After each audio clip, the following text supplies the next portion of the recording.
welcome to all of you watching on your computers, or if you've got the Roku device, we've got you on the big screen here tonight. Our Fast Play Sports coverage of the MIC Game of the Week is brought to you by these great sponsors that are on board with us through the end of this regular season, and that includes Jansen's Tax Service in Kokomo. Jansen's makes tax time simple. They find every deduction possible and process your return quickly. Experience counts. Call Jansen's Tax Service here in Kokomo. Also by TNT Auto Sales in Kokomo and Windfall, offering the finest selection of pre-owned vehicles in the area with a quality service center and body shop to take care of you after the sale. Visit their website, buy@tnt.com. And we're sponsored by Perkins Contracting in Kokomo. Perkins Contracting is known for exceptional quality and service in concrete and hardscape design and installation. Their unique products and services will transform the exterior of your home or workplace. Call Perkins Contracting.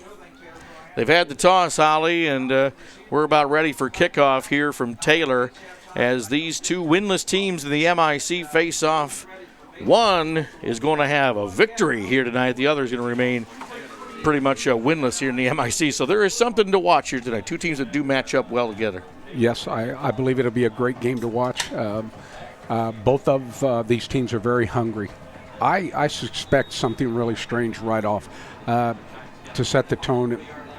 Nope. Yep, onside. That's what I thought might happen. Good instincts there, Coach. It was a squib kick from Taylor to get this game started, but Eastern was able to come up with the kickoff return with no trouble at all. Then they're going to start the ball here, or start the game here at about the 36-yard line in their own territory. Eastern, who has had a much better ability to score in the game so far this season, probably has an edge in this game because of that. Taylor's had a lot more struggle in getting on the scoreboard, so we'll see how that plays out here in the contest tonight. Yes, we covered Eastern a couple weeks ago, and they're very capable of scoring. We'll see what kind of defense. It looks like Taylor's going to come out in a 4-3. Looks right. Yeah, 4-3 defense. Junior quarterback Austin Bates brings his offense to the line of scrimmage here for the first play here on offense. To start our MIC Game of the Week at Fast Play Sports, he pitches out. Oops, going to reverse this time. Lots of running room on the right side, crossing the 50-yard line. This could go all the way. Look at Will Porter go all the way for a touchdown on the first play of the ball game. Eastern strikes right away. We talked about their ability to score, and they show it right here on the first play. Right away, they came with a pitch to the left and came right back, handed it off. It was a nice reverse, and nobody stayed home on the backside of that defense. And those are the lessons of playing defense. We always, almost on every level, you see people get sucked into a play, and hey, that's offense, baby. Got to keep you on your heels. That's correct. Yep, there should have been somebody as deep as the ball, and when it crosses that offensive line, then you go upfield. Eastern will try and kick for an extra point here. Cole Walker, the kicker for the Comets, will try to add a point to a touchdown that came on the first play of the game. Kick is up, looks good, and just that quickly, it's a 7-0 contest. And, I mean, we've barely seen, 20 ticks on the clock, and Eastern scores. We've got 7 points on the board. Yep, they came out. Taylor kicked off a squib kick, tried to catch Eastern, not ready for it, and then Eastern came out and did a nice reverse and scored 7 right away. I was looking at the scoring history for Eastern this year, too, and just how they've done in each of the games. In their first game against Madison Grant, they had their win, of course, non-conference game, scored 26 points in that game, scored 35 points the following week in their loss to Peru. Then they were shut out against Maconaquah, scored only 6 against Hamilton Heights, but at least they scored against Hamilton Heights.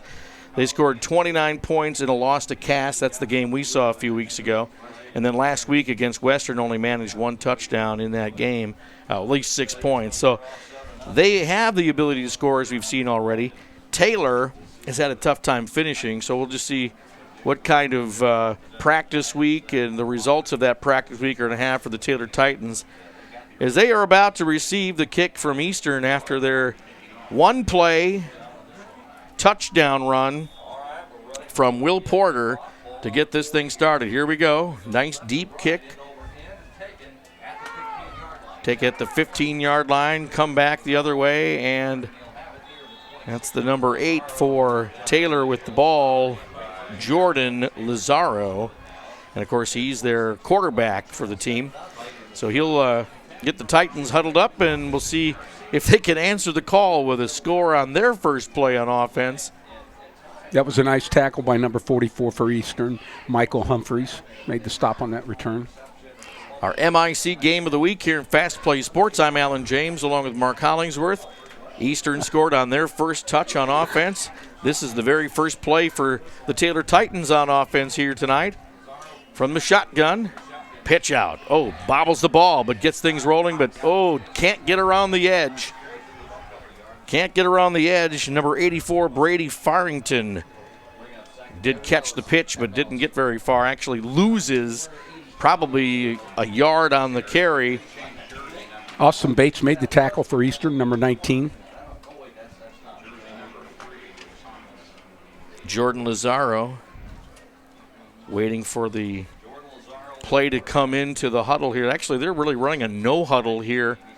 Taylor is here in the beginning of this game. Shotgun formation. Here's another handoff to 84, Brady Farrington. Look at him. He's got some running room along the right side, and he gets routed out of bounds, but it's a big gain on the play for sure. Referee marks the ball at the 41-yard line in Comets territory. Big run on the right side. Big run. Austin Bates saved that touchdown, number 19. It looked like if he had a little more speed, he could have got her all the way down. Well, no trouble with the exchange that time for Farrington, and he was able to turn the motor on and get a big gain for Taylor. And we've seen them. I scouted them when they played Western earlier in the year, and they played well against Western in the first half. This time, Lazaro, the quarterback, keeps the ball, but he's got himself at least a 5-yard gain on that option play. And he either is going to keep it so far in this game or pitch it out, hand it out to Farrington, and, they're moving the ball. You got to give him credit. But the marker says third down, but it's actually second down coming up. Yep, they make the move right there on the stick. But it'll be about 2nd and 5 now for Taylor as they continue to run out of the shotgun. This is pretty much option plays so far. Up the middle. And that's Farrington again. I mean, it's just been two guys, really. You've got your QB Lazaro. Either he keeps it or gives it off to Farrington, and that's been the tale of the tape so far. And an interesting way to bring the play in. They're keeping, the line at the line of scrimmage for Taylor. Coach Davis tells somebody to play, and then how they're signaling. You see how the team is looking to the sidelines. Everybody's getting their coaching and their play calling from the sidelines. Yes, they are. It's a very interesting style that they use here, the Taylor Titans.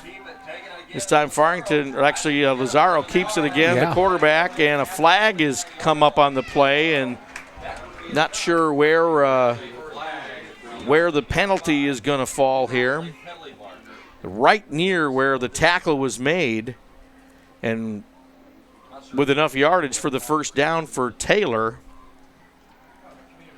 And they're talking to the Taylor squad, so obviously the penalty is against Eastern. It's a face mask, and they are going to probably take the yardage on this. They'll take the penalty and set the ball at about the 25-yard line. 1st and 10 for Taylor now, and a 1-2 running attack here between the quarterback and the guy who's listed really as a tight end on the roster, the senior Brady Farrington, number 84.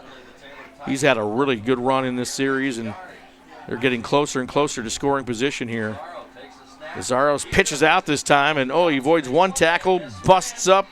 Finally, the edge seals on Farrington, and they kind of gang tackled him on the right side, and we're going to see a 2nd down and long coming up for Taylor.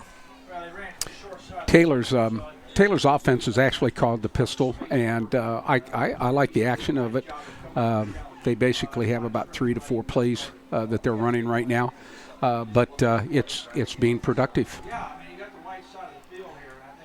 I think that the problem with this offense has been, finishing once they get, into this scoring position. Everybody knows the red zone in the NFL. Well, they're about to enter into the red zone. They're really just inside the 25-yard line, back to the original line of scrimmage on this particular series.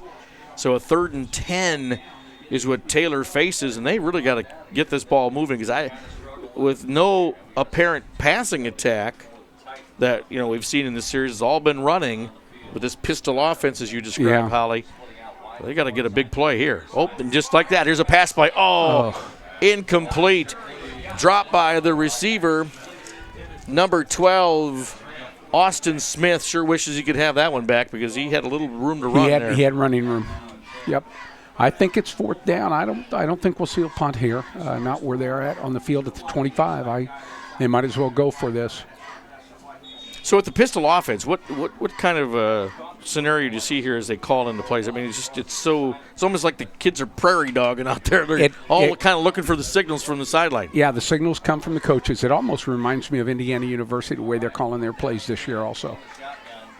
Rolls out to the left. He's got some room to throw, and he gets the ball complete at the 10-yard line. 1st down. No flag on the play.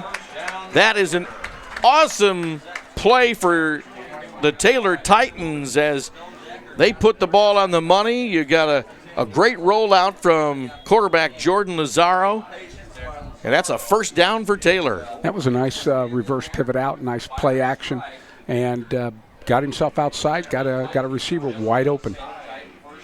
Well, they are 1st down and goal to go now, and this is where Taylor has struggled this year, punching in for the touchdown from this placement. Going to run up the middle with the QB this time, and he hits a wall of Comet defenders, and that really gets him about back to the line of scrimmage, and maybe they're going to give him a spot of a 2-yard gain. That'll bring 2nd and goal here from about the 7-yard line for Taylor. Number 54 for Eastern, Isaac Walden, made a nice tackle there on the quarterback. The Taylor Titans trying to answer the Eastern Comets' first play, which went for a huge touchdown for the Comets. They're up 7-0. I think we'll see a pass here. 2nd and goal. Lazaro hands off to Farrington. He runs into a wall of players for the Comets again. Maybe a yard on the carry. Might put the ball up to about the 5-yard line here for Taylor. 3rd down coming up. Yep. 3rd down. Number 54, again, the middle linebacker was in there for Eastern, Isaac Walden. Made a nice stop. Well, they've shown they can run the ball inside, outside. They can pass the ball. Taylor's it's a good-looking offense here on their first drive of this ball game. 3rd and goal from the 5. Lazaro in that shotgun. This time he hands it off to Farrington. He gets across the goal line and scores. Nice play. Touchdown, Taylor. Well, as it looks, Holly, I think we've got ourselves a ball game here on our MIC Game of the Week. Oh, and we've got fireworks and everything here when the Taylor Titans score. We'll have a little bit of everything throughout the evening. So if you're, I don't know what your vantage point is as you watch this telecast, but if you're near the high school here in Howard County, you'll hear the fireworks from time to time when Taylor scores. They're going to try and add a field goal here to the extra point, and now time is called on the field. Our MIC Game of the Week, Eastern here at Taylor, and this has been a doozy so far. It's been interesting. We talked about whether this was going to be an offensive contest, who was going to be able to, score points here tonight. We both agreed that Eastern was going to be able to do it, and they proved it on their first play. But having Taylor answer the call here on their first drive, that's very meaningful. Yeah, they did a nice job. They mixed it up. I've always said I like the pistol formation. It creates a lot of problems for defenses. They can stretch you with it, and they can run the option at it, and they can run power with it also. I like it. It's a great formation to run in high school football. Kicking for the extra point as play resumes here in the first quarter of our MIC game of the week. That kick is up, and it bounces off the goal post. No good. So that'll cost them a point here in trying to keep up with the Eastern Comets, but still an excellent first drive for the Taylor Titans here in the first quarter of this game. 7-6, Eastern with a 1-point lead. That might come back to haunt them later on in the game. We'll see how that one goes, and this one could be quite the tight contest. You know, other games tonight here in the MIC here in Week 8 of our season. Only 1 week left in the regular season. You've got our game here, of course, which is Eastern at Taylor, but Western is at Hamilton Heights tonight. That's a game that we thought we were going to have, but we had to play a wrestling match against Channel 40. We mentioned them only because they've been established a lot longer, and they got the bid for the game. They thought there'd be too many cameras on the ground if both of us were covering the same game. So I don't think theirs is in high def, though. I think we have the advantage over them with the technology. But that's a big game tonight. Maconaquah is at Cass. That's a big MIC game tonight. That Northwestern sure is. at Peru. So there's some big action elsewhere in the conference tonight. But this game is about the two that haven't had a win yet this year in conference play, and only one's going to carry that win. Oh, that another squib kick bounces around. It's all over the place, but Eastern finally corrals that ball on the 36-yard line, and that was dangerous looking for a moment. It sure was, and it was, number 54 that normally plays linebacker for Eastern got on that ball, and Isaac Walden. Well, if they keep doing the squib kick, eventually odds have it that they're going to succeed on one of those. They're going to get one. They're going to get some foolish move here, but we'll see if that actually happens. Quarterback Austin Bates brings his Eastern Comets back to the line. He's only had one play on offense so far, and it went for a whole big touchdown. This time he's back to pass. Rifles the ball in at the 39-yard line. It's caught for the reception, and that's Braden Gibson who caught the ball on that first down play. Tackled immediately on the play, but it did score about a 4-yard gain for the Comets, and they're going to continue this drive on second down. I enjoyed watching Austin Bates throw the ball when we saw him against Cass a few weeks ago, and this junior is really developing to be quite a leader for the Comets, and see what he does here on second down here for the Comets. Pitch out this time. Boy, great defense on that play from Taylor. Austin Bova was trying to get around the left edge of that Taylor defense, but there was two defenders right there to corral him and get him to the ground. There definitely was. Number 34, their linebacker, blitzed up through there. His name is Zach Pittman. Made a nice tackle, penetrated through, and stopped the ball carrier. Much different situation here than the last series for the Comets. They're facing 3rd and 9 on this play, and Austin Bates has got to either throw a completion here for a first down, or they've got to have a big run to keep this drive alive. Oh, that's a hard count from Bates. Draws Taylor off of the line of scrimmage, and they're going to call an offsides against the Taylor Titans. That's going to move the ball up 5 yards and give Eastern a little more advantage here on this third down conversion. It's going to be about 3rd and 4 now. 3rd and 4 for Eastern. I wonder if they'll change the play that they originally called on the I don't think they did. The way they walked up the line, I think they are going to stay with the play that they called. Bates is back to pass. He's got a big rush on him. Screen play. Caught. It's looking good. Lots of running room across the 50. Still running. Oh, he gets a foot on the line out of bounds as Will Porter once again saw the goal line in his face and thought he was going to go for another big touchdown run, but he got a little dance happy on the sideline there, and 1 foot stepped on the line, and the referee caught it, and it's still a first down for the Comets on the play, and they'll set the ball at the 39-yard line in Titans territory. Eastern moving here on its second possession of the game, and boy, they're showing some. Excellent call by Edwards. That middle screen was excellent. brought those big linemen right up to the quarterback, and Bates executed it perfectly. He takes the shotgun snap, pitches it out to the left side this time. Flag flies on the play, so all kinds of action as he tries to get around the right edge of the Titans defense. With the ball was number 25, Pappy Byers, but is it Poppy Byers? Poppy Byers? Okay. I think we have clipping here. Bringing it back is a holding call against the Comets. So that will bring the gain back, or the yardage on the play. Erase the play. Basically, that's a little different here in high school, but from the spot of the ball at the end of the play, now they're marking it off. Okay, here we go. This looks more familiar. Yeah, okay. So that marches the ball back into Comets territory. They'll set it at the 49-yard line. And this is going to be a big first down, and 22 to go here. Eastern's empty. Play. Bates looking around. He's going to run the ball this time. He's under great pressure from Taylor, and they sack him in the backfield. That's about a, 2-3 yard loss on the sack.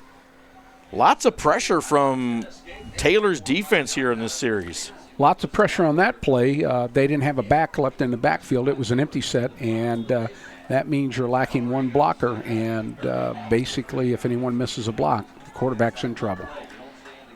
Well, quarterback Austin Bates can throw the ball. There's no doubt about that. And he's in a definite passing situation. 2nd and 24. Empty backfield. Pitches it out to the right. I saw your pass play. That's Bova. He's trying to dodge anyway, Taylor defenders, and he only gets to the 50-yard line. Still a 3rd down and incredibly long to go here for the Eastern Comets. A penalty is what brought the ball back, a holding penalty, and it's been tough for them to dig out of this one. 3rd and 21 coming up for the Comets, and well, they've certainly got the talent to get this, but this is one of those plays that you just hope you don't lose the ball, fumble or an interception or anything like that. Taylor stretched their defense a little bit. They've taken their outside linebackers out. Oh, wide open. Wide open. He's going to go all the way to the end zone. Another touchdown for Will Porter, this time from the air. Touchdown strike on 3rd down. Eastern scores. No flags on the field. Into the end zone they go out, and you talk about play calling. Edwards once again and called a good one right there, and in the end zone they go on 3rd and long. Yeah, number 14's getting a little bit of coaching down there. He was playing corner, and basically he set down on the route, and the wide receiver, number 1 wide receiver, blew up by him, and it was a score. Cole Walker will attempt to kick the extra point here for the Comets, and something happened in the line. I think somebody may have touched that ball, and that's not going to be good. So no conversion points on that trip to the end zone for the Comets, and their lead is 13-6 over the Taylor Titans here with 2:26 left here in the first quarter here in our MIC Game of the Week. Here at Fast Play Sports, I'm Alan James along with Mark Hollingsworth. This is the 8th game of the season here in high school football in Indiana, and these two teams are winless in the conference. So it's a battle to see who will get at least one win in the conference between these two teams. And based on the schedule next week, too, these teams will go on to face a tougher foe in the final week. Taylor will play Maconaquah. Maconaquah has been tough. Yes, they have. And Eastern's going to go on and play Northwestern. That could be a good game, but Northwestern's got some pretty good talent, and I would give them the edge over Eastern. I would too. In the final game of the season. Yes. I think Northwestern is a little bit better than Eastern. And we'll talk more at halftime about the feeder systems for these two teams because, as Coach, you and I both know, the feeder system is so important to the development of your football program at the varsity level because the more players that want to be part of football, learn this game, and have more repetitions in game situations, whether they're third grade, fourth grade, on up to being high schoolers. Feeder systems play a big part in the success of varsity programs, and these two have feeder systems that are improving and really signal that the football program at the varsity level will keep getting better each and every year to come from where we are now. It will start to show. We'll talk more about that at halftime. Taylor takes the kick, and they'll set the ball. Unless they're just kind of setting the ball here at the 36-yard line. Titans territory. 1st and 10, second possession now for the Titans. They've got to keep their offense going to keep pace with the Comets, who have scored on their first 2 possessions of the game. A new running back this time for Taylor. See who comes up with the ball here from the bottom of that pile. Nope, it's Farrington again. Farrington's had several carries in the game and had one big run for about 25 yards on that first series for Taylor and marched him into Eastern Territory. And then a mix of pass and run got him to the end zone, and they were able to score. So they've had a good mix of plays here from the pistol. Eastern is in a base 4-3, but they've taken their ball's on the ground. Fumble. On the ground. See who recovers this here as looks like Taylor recovers. It was the number 12, Austin Smith, who jumped on that ball for Taylor and saves a turnover here for the Taylor Titans. And we've seen a couple of loose exchanges here as quarterback Jordan Lazaro has done some pitches that didn't land in the best spot for his ball carrier and so on, but that ball went on the ground. They lose a yard, so they've got a 3rd and long here. He's going to roll out and go back to pass. He puts the ball out there. Caught. Nice catch. It's Farrington. He's looking around. He is tackled at about the 46-yard line. 1st down. Don't see any flags on the play, and that's going to move the sticks and put the Titans into Comets territory. 1st down. That was a nice little rollout pass. Nice little pass. Play pitch and catch, put it right on the numbers. And really quite a relationship with Farrington and Lazaro. They either hand the ball off to each other or a pass play. There's Lazaro up the middle this time. He's fighting for every yard now, about a 4-yard gain on that play. Taylor's just getting more and more comfortable out there on offense, and they're moving the line of scrimmage now even up the middle, which they weren't as successful going up the middle in the first series. They're moving the ball better up the middle this time. Yes, they are. I like the play calling. He's still a nice mixture of passes and runs. These two teams are very well matched for a good contest here tonight, and you always like to see offense. It's more spectacular than defensive contests, and this time Lazaro keeps the ball, and he's going to get at least back to the line of scrimmage, maybe pick up a yard or two, and it's still going to bring up a 3rd down and long here for the Taylor Titans. But never fear, it's been the kind of game that they've been able to convert these 3rd downs. So the clock goes to 0. That's the end of the 3rd quarter here in our Fast Play Sports coverage of the MIC Game of the Week. We'll be right back. We are Fast Play.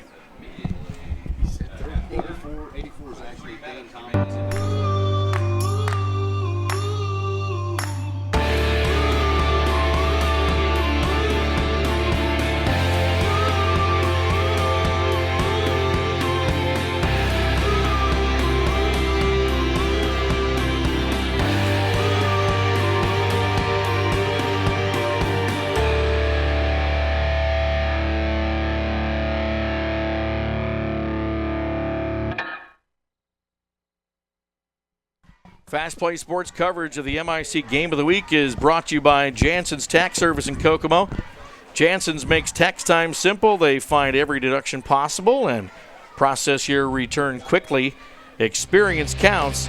Call Jansen's Tax Service in Kokomo. Also by TNT Auto Sales in Kokomo and Windfall, offering the finest selection of pre-owned vehicles in the area. with a quality service center and body shop to take care of you after the sale. Visit their website at buy@tnt.net. We're also looking at Perkins Contracting in Kokomo.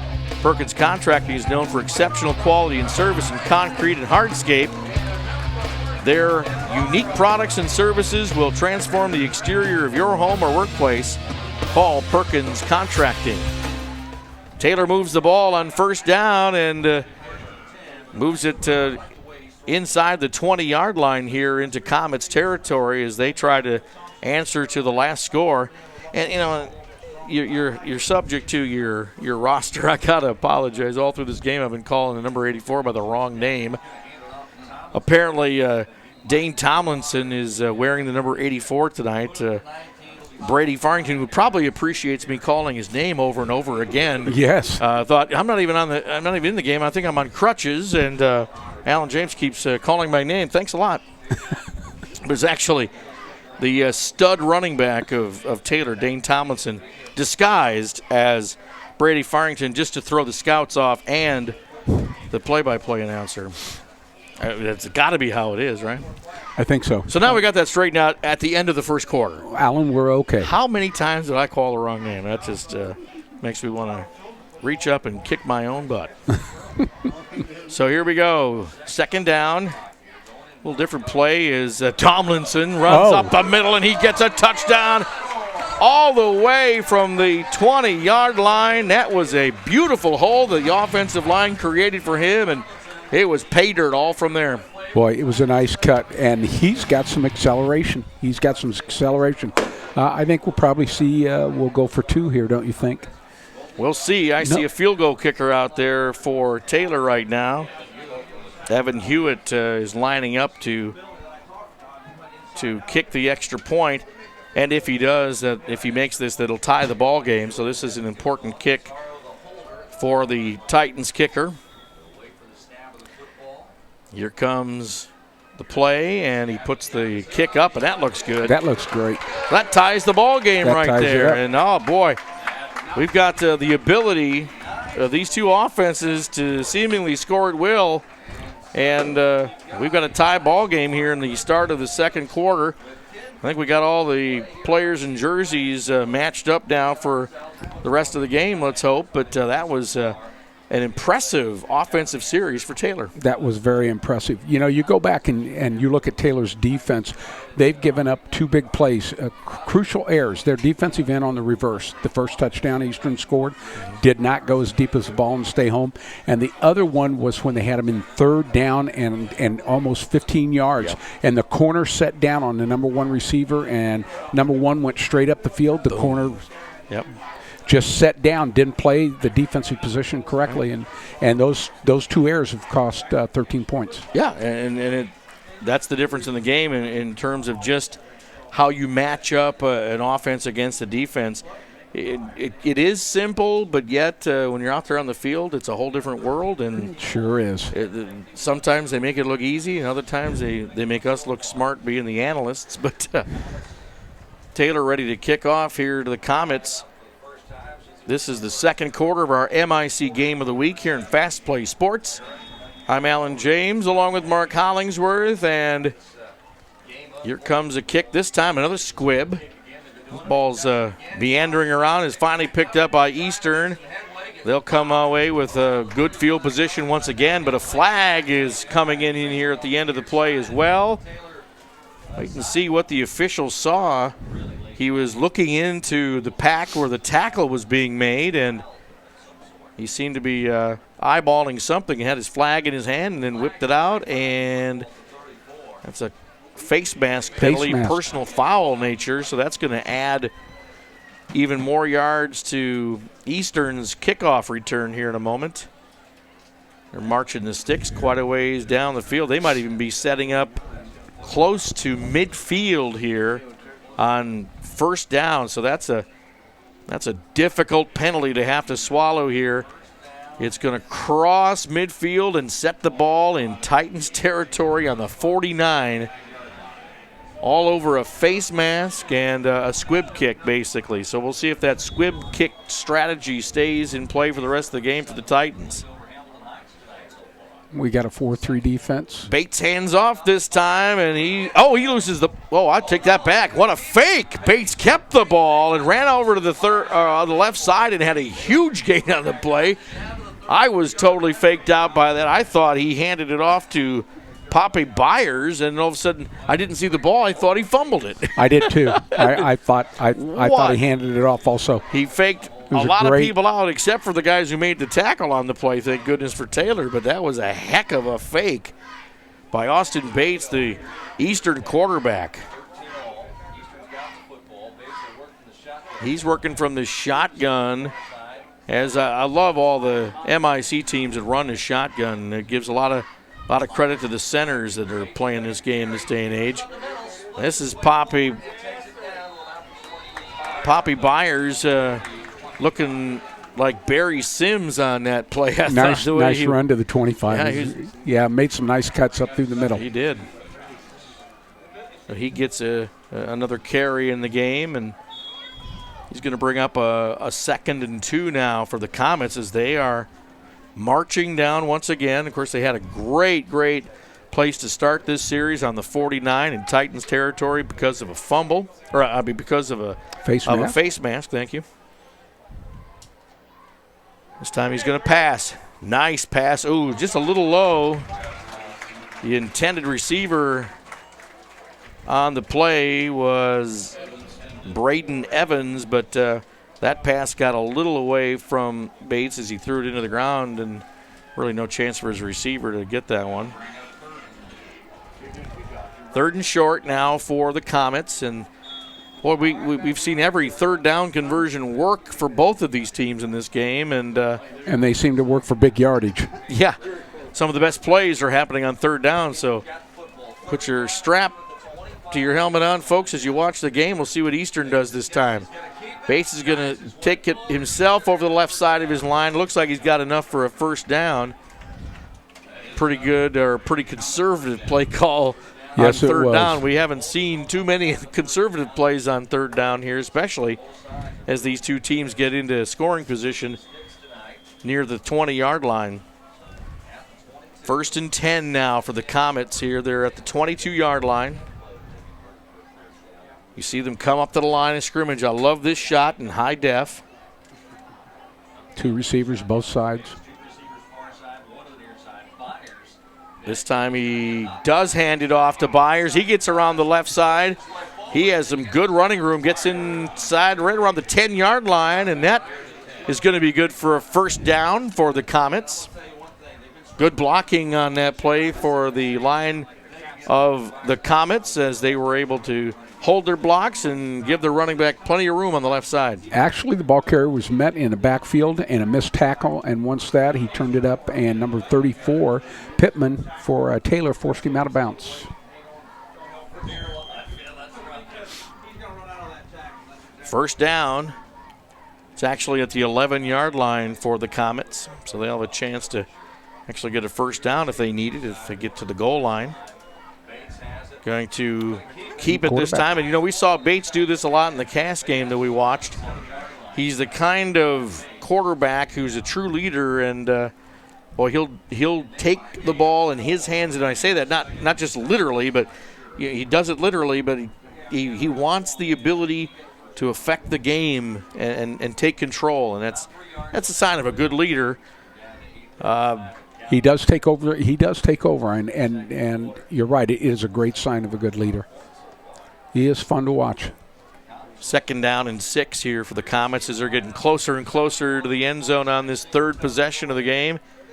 Back to pass. He's got a beautiful line and incomplete. Oh, I tell you, Will Porter had it was like Peyton Manning threw him that ball. Exactly. Right through his hands. What Eastern did was they put trips to their left side. They had one split to the right, and that got a man coverage 1-on-1. And he put the ball in gentleman's hands. He just didn't hold on to it. Porter ran an excellent route. Yeah. He was right there. The ball was right there, and it just went through his hands. So that's one of those plays, especially if they don't convert and score on this series. You'll wish you had that one back. Spread them out this time. A run up the middle. Bates keeps it again. Once again, meanders his way into the end zone. Touchdown, Eastern. Austin Bates once again takes matters into his own hands, has a nice hole up the middle, and kind of jukes himself to the right to get into the end zone. And they score on their third consecutive possession here in this game. This will be interesting. Is this going to come down, Alan, to one of those games like you see in the pro, whoever has the ball last? This is an interesting contest. It will be more interesting if Taylor takes the ball and marches down the field with 8:10 left and scores. Fake. We have a fake. Fake field goal here, and they go for the 2-point conversion, and they make it. Gibson on the catch for the Comets as he rolled out there into the end zone, and the holder, is that Jonathan Cardell? Is that who holds the place kicker for him? And he just rolled out there and had a nice pass to convert 2 points here, so that puts the score at 21-13. Each of these teams here tonight scoring on each of their possessions, and when people see the score here tonight, they're not going to believe it. They're going to say, what was going on over there tonight? Exactly. You just haven't seen, especially on the point of the Taylor Titans, they haven't had any games where they've had any significant amount of scoring. Eastern's had a couple times where they've gotten up into the 20s and close to the 30s, but even they haven't had this kind of scoring in their season, especially if they are able to score one more time. I think this will be their biggest half that they've been able to produce. Now, they did score 21 points against Cass in the first half a couple weeks ago. They went into that halftime with a 1-point lead over Cass, and then just couldn't get those conversions, and they had turnovers in the second half, and that was a self-destruction on their part against Cass. But we'll see what happens here. A kick to Taylor. If he had let that ball go out of bounds, it would have been a penalty. But Navarro stopped the ball. You're confused by what you saw in that. I thought it did go out of bounds, but it didn't. You're right. No, he stopped the ball. He stopped the ball. Just I think a natural instinct to get the ball and cover it. Yes. I think is what he was going through. And he's right. I mean, who knows if the ball would have taken an unusual twist and bounced right instead of left, and it would have been a strange situation, and it would have been a turnover. So give Navarro credit for grabbing that ball and keeping it with Taylor possession. So they're coming from our left to right now here in the second quarter. So you see a little different pose with the players getting the call from the sidelines. First down for Navarro. This time he hands off. Tomlinson really is stuffed in the backfield. Penalty flags are flying. It looks like there was a fumble, which is recovered by Eastern, and they're giving Eastern the ball right at this moment. But there are penalty flags on the field. We'll see if it has any effect on the turnover. They were just markers to see where the ball was. They weren't flags. They were markers. Just markers because the ball came out. So that's our spotters. I saw just all kinds of things, all kinds of fabric flying on the field, and we thought there were penalty flags from the here. Fumble at 8:03. This could be a turning point. This is a scenario that changes the complexion of the game. If Eastern's able to score after this turnover, it changes everything.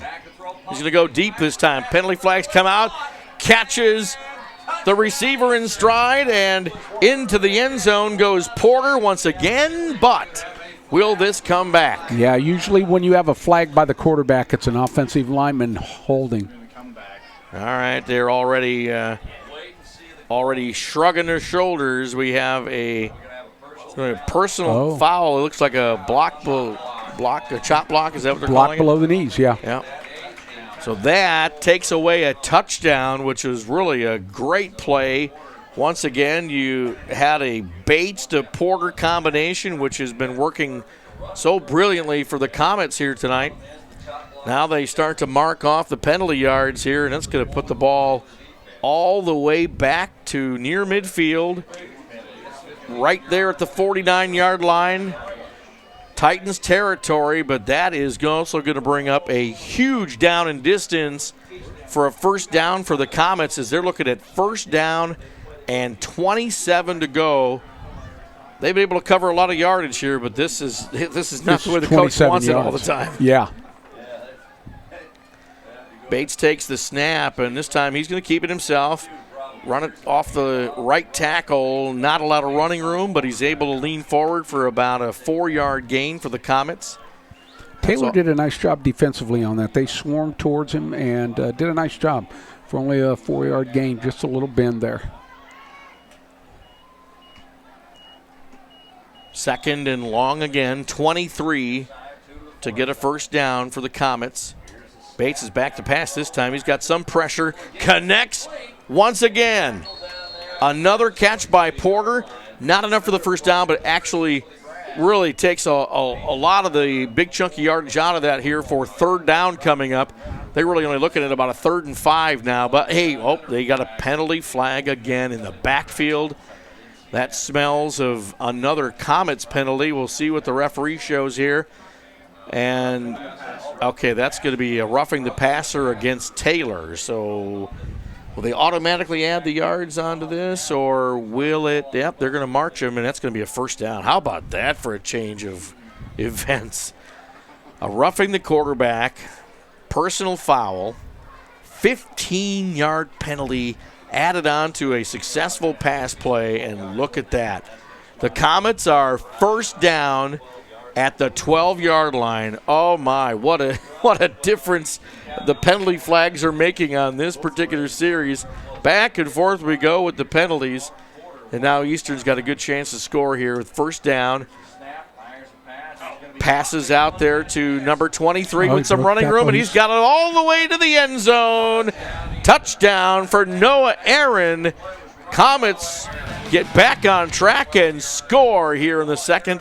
And after the turnover, that gives them a 2-score lead on the Taylor Titans. And, well, that's where coaches get frustrated because of, the turnover factor. Yep, at 8:03 is when Taylor fumbled that football when they had it on offense, and Eastern took it over. And it didn't look good for Eastern with the yardage they marked off against them with penalties, but they again survived it.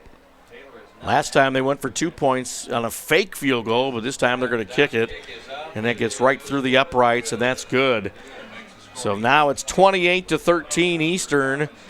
They get a 2-score advantage after the turnover, and with 6 minutes and 57 seconds left here in the first half, Taylor is in a hole that they have got to respond to on this series, or it's just going to get tougher and tougher as the game goes on. Yes, it is. They need to march the ball down, eat the clock up, and score. Our MIC game of the week here in Fast Play Sports. I'm Alan James along with Mark Hollingsworth. And this game, we weren't sure what was going to be the makeup of it. Two teams that have struggled this year, especially against other opponents in the MIC, coming together, both winless in the conference.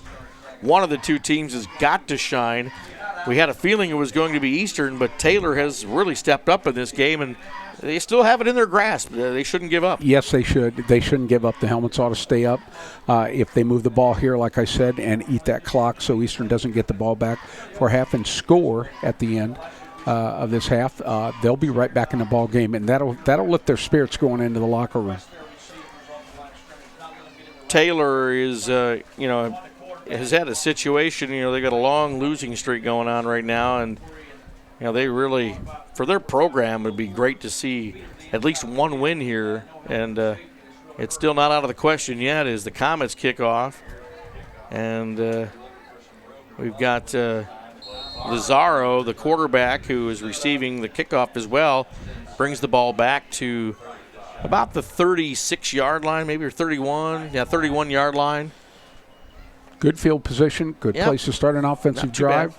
Don't have to get in a hurry. We got 6 minutes and 53 seconds left. Move the ball down the field, get a score here.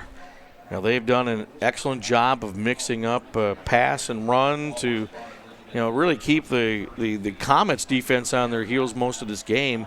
It was a turnover on the last possession that that has kind of turned things more toward the Comets' favor here, but this is an important series for the Titans. Navarro puts a man in motion, takes a snap, hands off up the middle. There's Tomlinson, gets a few yards on the carry.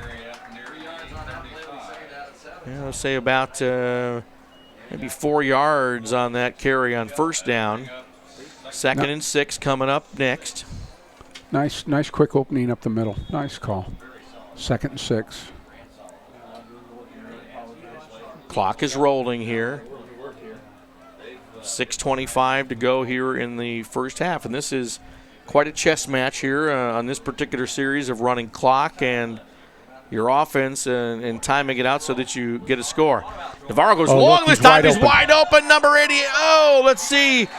They're counting the catch. This is one of those scenarios if you had an instant replay. I don't know if that ball touched the ground or not, but from the eyes of the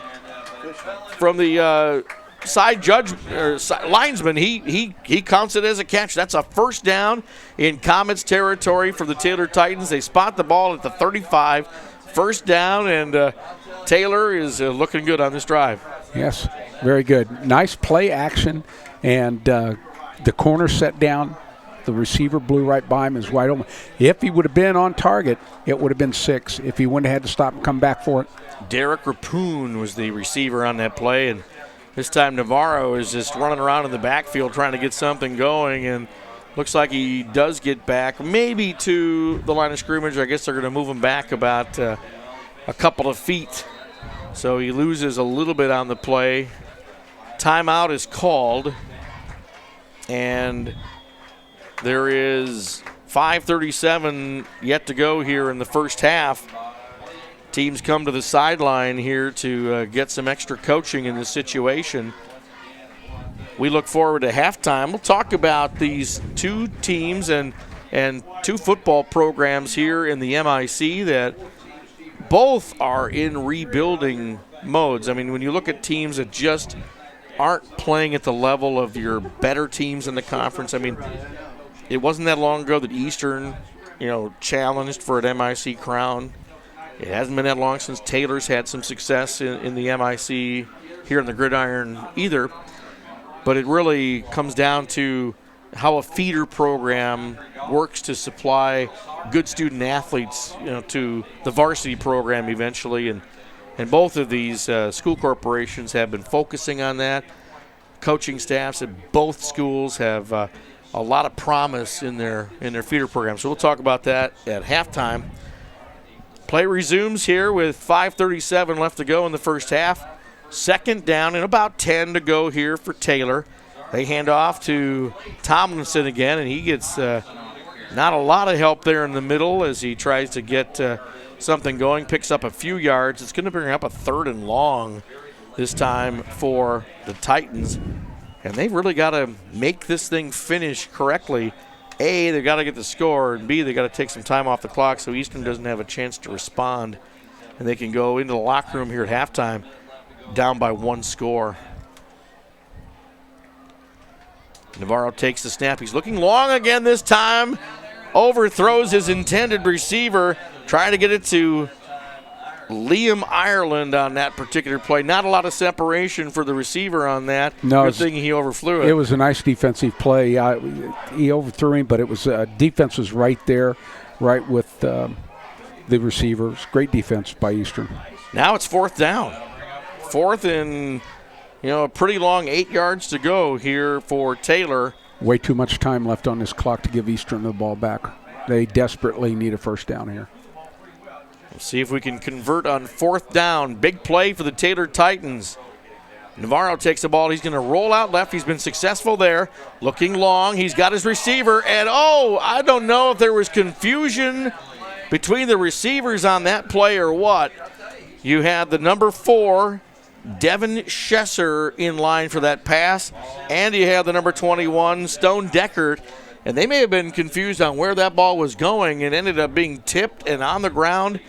4th down, does not convert. It's a turnover on downs, and the Comets take over now with 4:53 to go here in the first half, and they could threaten to score yet again. Very easily. And have a 3-score lead going into halftime. Wait and see what quarterback Austin Bates is going to present here. He's going to run or he's going to pass. They can do both here for Eastern. They've been very good tonight. He takes the snap and hands off this time to Byers. Byers with a ton of running room. Gets the ball up in near midfield at about the 47-yard line. Big first down run for Eastern on that play. And, boy, with a quarterback who can do just about anything, man, your linebackers, they really got to be. Yes. They got to watch the ball. They really do. Logan Williams, the DB, made that tackle number 2. Saved the touchdown. This time Bates keeps it, goes to the right. It's a little bit of running room, maybe 3 yards on that carry. And keeps the ball moving. Now they cross midfield into Titans territory. 2nd down and 6 yards to go for the Comets as the clock continues to run here in the second quarter. Eastern trying to get yet another score here after technically a turnover. Oh, my, missed the tackle. Bates catches Porter in stride all the way to the end zone. Touchdown, Eastern. They scored quickly here. No penalties on the field. That's going to count. And, oh, what a turn of events that came from a fumble recovery a couple of possessions ago as Taylor lost the ball to Eastern, and they continue to score on every single offensive possession so far in this game. This might turn into a very, very long night right now for Taylor. Well, Porter's had a pretty big game Yes, for the Comets. I mean, he's caught a couple touchdown passes, ran another one. Big day for the senior. No, I take that back. Well, yeah, he's a senior for the Comets. The extra point is good as Walker gets it through the uprights. Score is now 35-13. And it wasn't that long ago that this thing was tied at 13. What happened? A turnover, Yeah. missed tackles, a lot of things on film that the coach will be able to talk about. You learn from each experience in this game, whether you win or you lose, and there's just so much value in it. So, I try to put a positive spin on this for the Taylor Titans, but it comes down to just a couple of mistakes can really change a ball game, especially at this level. And all of a sudden now you're down 3 touchdowns, and you just don't know what hit you just now. And it just comes down to a couple of simple mistakes, and it would have changed the complexion of the game where it is right now. It sure would have. It's very hard to keep up the positive energy and feeling here when the bottom falls out like this. Also shows character if they can get it under control with 4:08, move the ball. Don't turn it over because Eastern right now seems unstoppable on offense. Well, they've had some bright spots in their game so far this year. Don't let the goose egg in the win column in the MIC kid you. Eastern has had some bright moments this year, and they've had mistakes in those big games that have cost them the momentum to continue to go on and win. So they've been there, done that. Tonight they're, basically reaping the rewards for the Taylor mistakes. Navarro takes that kick, and he's going to try to get out to the left side, but he runs into the pursuit of the Comets kickoff team, and very similar starting position for the Titans here at the 33-yard line. 4 minutes left to go here in the first half, and they do have time to get another score and try and cut the Comets' lead a little bit here before we get to halftime. Yep, this is very, very important for Taylor to move the ball here. If they turn it over or lose it to downs, it could be very devastating. Success would also build some confidence in this team as well. Here's Tomlinson. He's going to run out to the left side. He's a guy that can go the distance, but boy, ooh, nice hit. Nice pursuit there for the Comets defense, and he does get about 4 yards on the carry, but the Comets came up. He's a competitor. He runs Tomlinson, the ball. Yeah. He runs the ball hard. course, throughout the first quarter, we were referring to him as Farrington because he's wearing the number 84 in the game tonight, and normally he wears the number 3. So wearing the 84 threw a few people off here, including me tonight. Navarro passes off this time, and nice cut there. I think he's got the first down off that play. Stone Deckard catches that ball from Navarro and makes a nice step. He's right there in first down territory. It all depends on the spot, and they move the chain, so that's a first down for Taylor.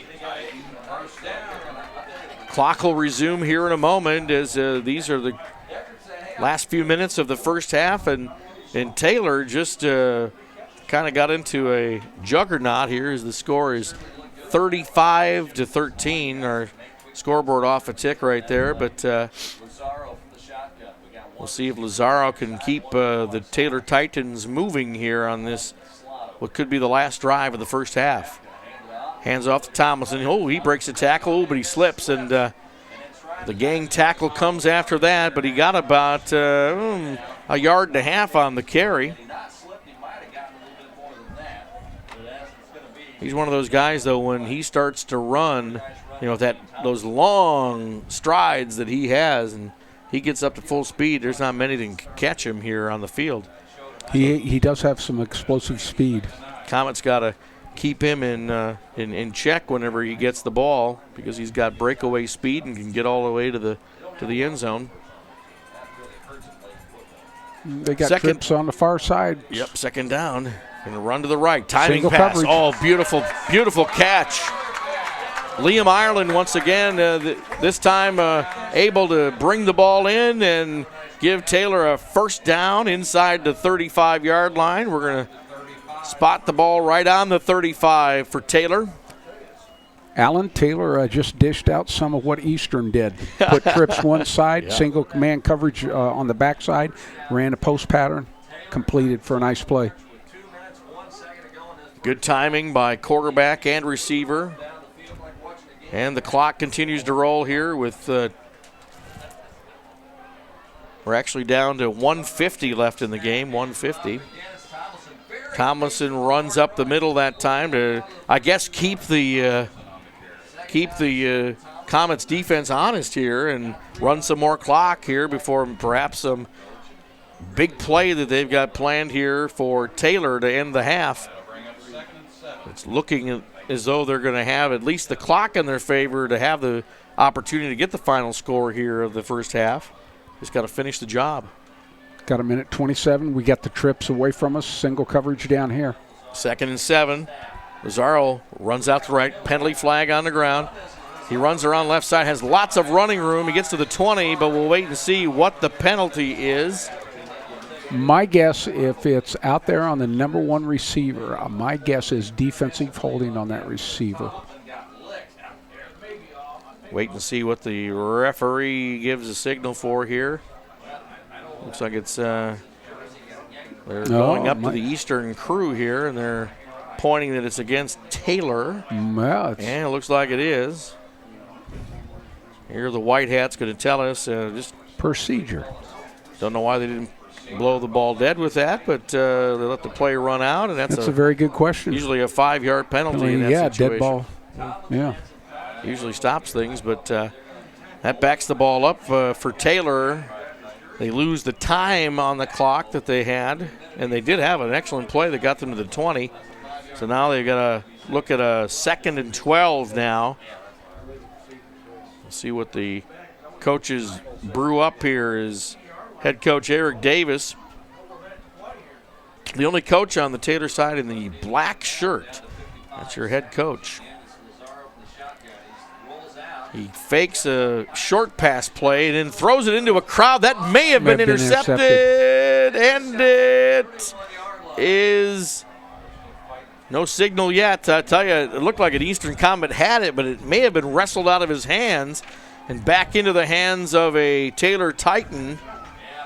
I think Bates came up with Austin Bates, number 19. No, that's a turnover. They're giving the ball to the Comets.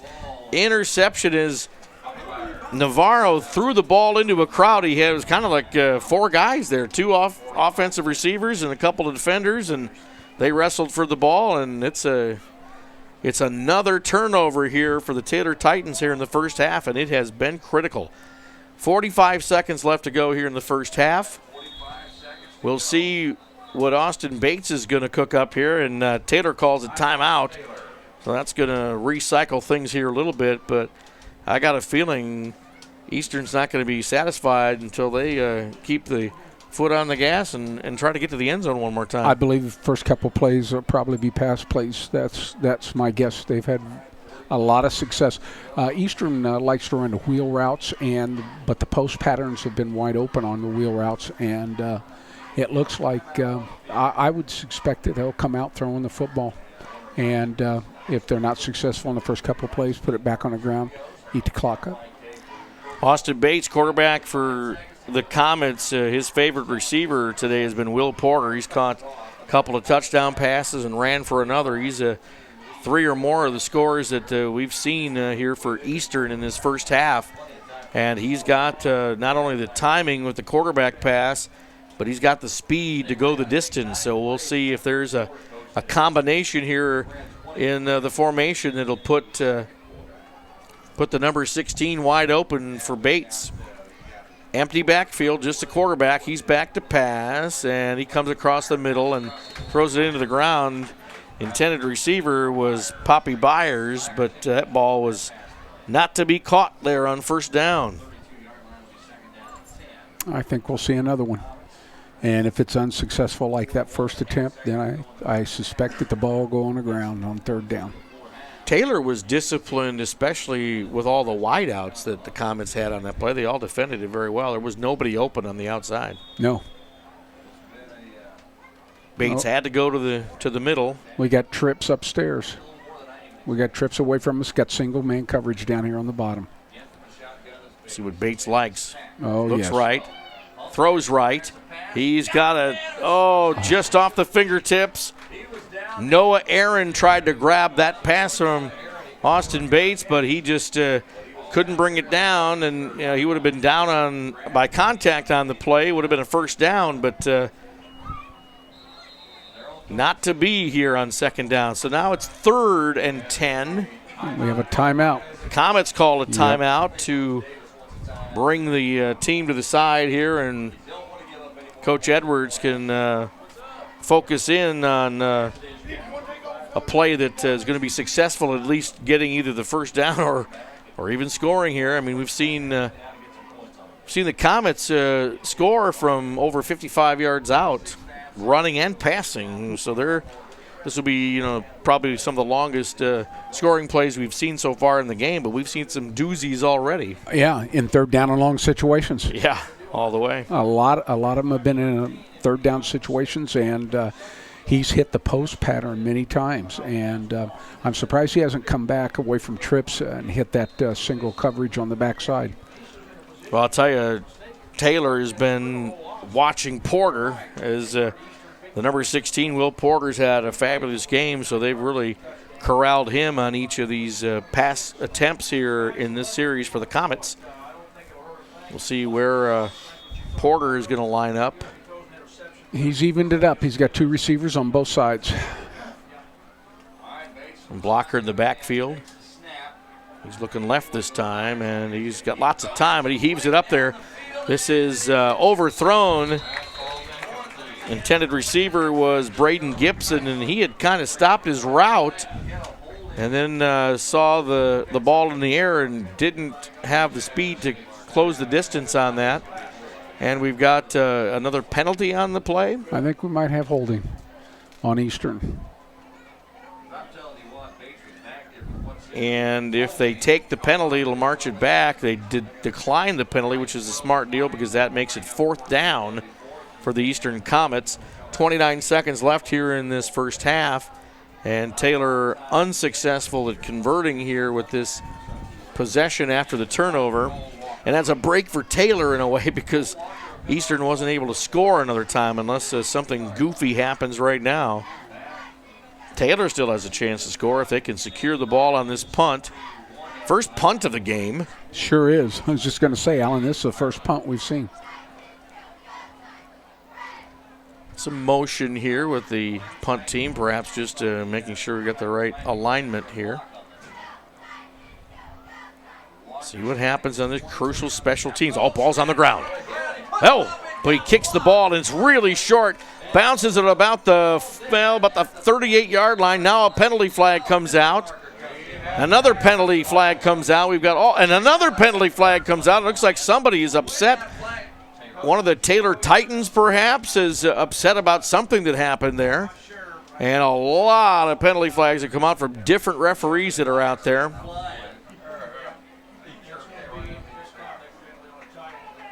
They're discussing things and frustration, no doubt, with whatever occurred on the play. And we saw a variety of issues there, and we'll see which one prevails to be the actual penalty that's assessed on the play.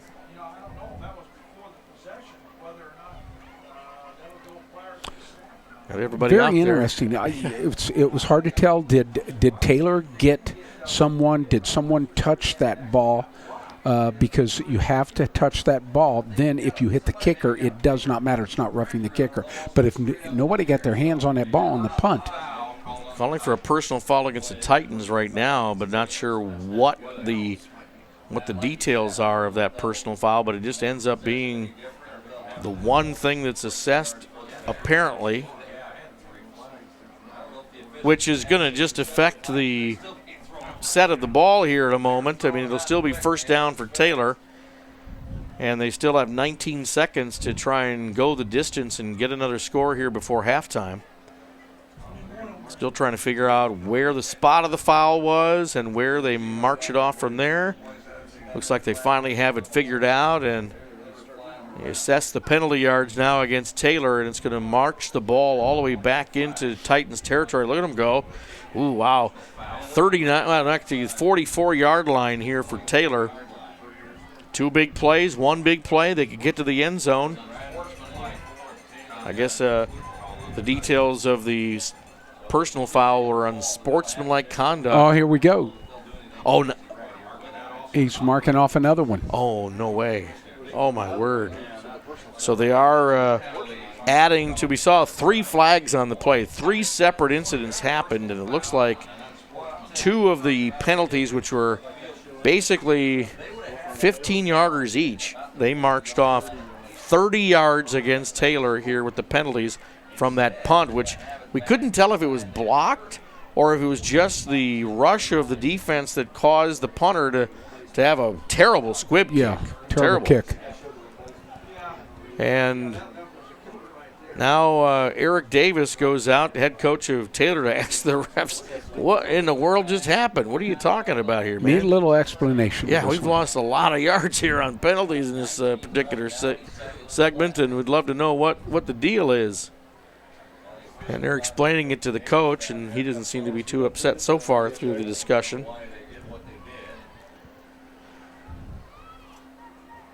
Everybody seems to have a cool head right now as they discuss this here on the field.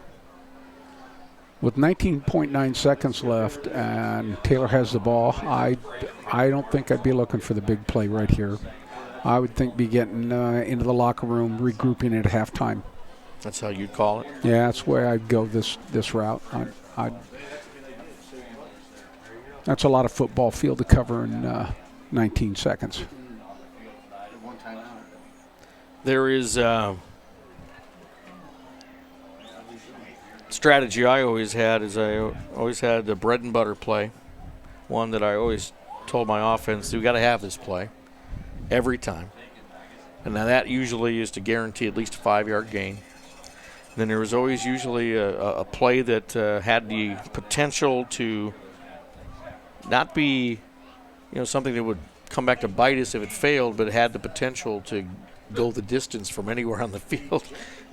I'm different than you. I would call my razzle-dazzle play right now. You'd call the razzle-dazzle play? I'd call the razzle-dazzle and see if I could get the score, because I'm 3 scores down, and I'm not going to be happy either way going to the locker room. So I would take the clock here and try and get my big play to work. Well, let's see what happens. And they hand off. That's Tomlinson, and that's pretty conservative right there up the middle. So I think Taylor's taking your advice. Yeah, I think Coach they want to go to the Hollingsworth. locker room, regroup. Yeah, the clock is counting down here, final seconds of the first half. Boy, it changed in a very short period of time here in the second quarter. A game that was matching Eastern and Taylor score for score. Then there was a fumble recovery by the Comets against the Titans, and that started a major change. In fact, on that possession for Taylor, they were trying to keep up with the Comets, so they were down a touchdown when the turnover occurred. Eastern was able to score right away, and bing, bang, boom. 3-score advantage for the Comets here at halftime. 35-13 here at halftime. Taylor Marching Band is going to entertain folks here at halftime. We'll talk more about the feeder systems of both of these teams here coming up in our MIC Game of the Week. FastPlaySports.com. I'm Alan James, and Mark Hollingsworth with us. We'll be back here shortly. We are Fast Play. Let's tell the story of Kokomo, Indiana, one steeped in innovation and American know-how. The story of companies that challenge the very idea of what's possible, told by a skilled workforce that grows more resilient with each generation. And a community that reinvents itself to meet new challenges. This is the story we see all around us, the story of a greater Kokomo.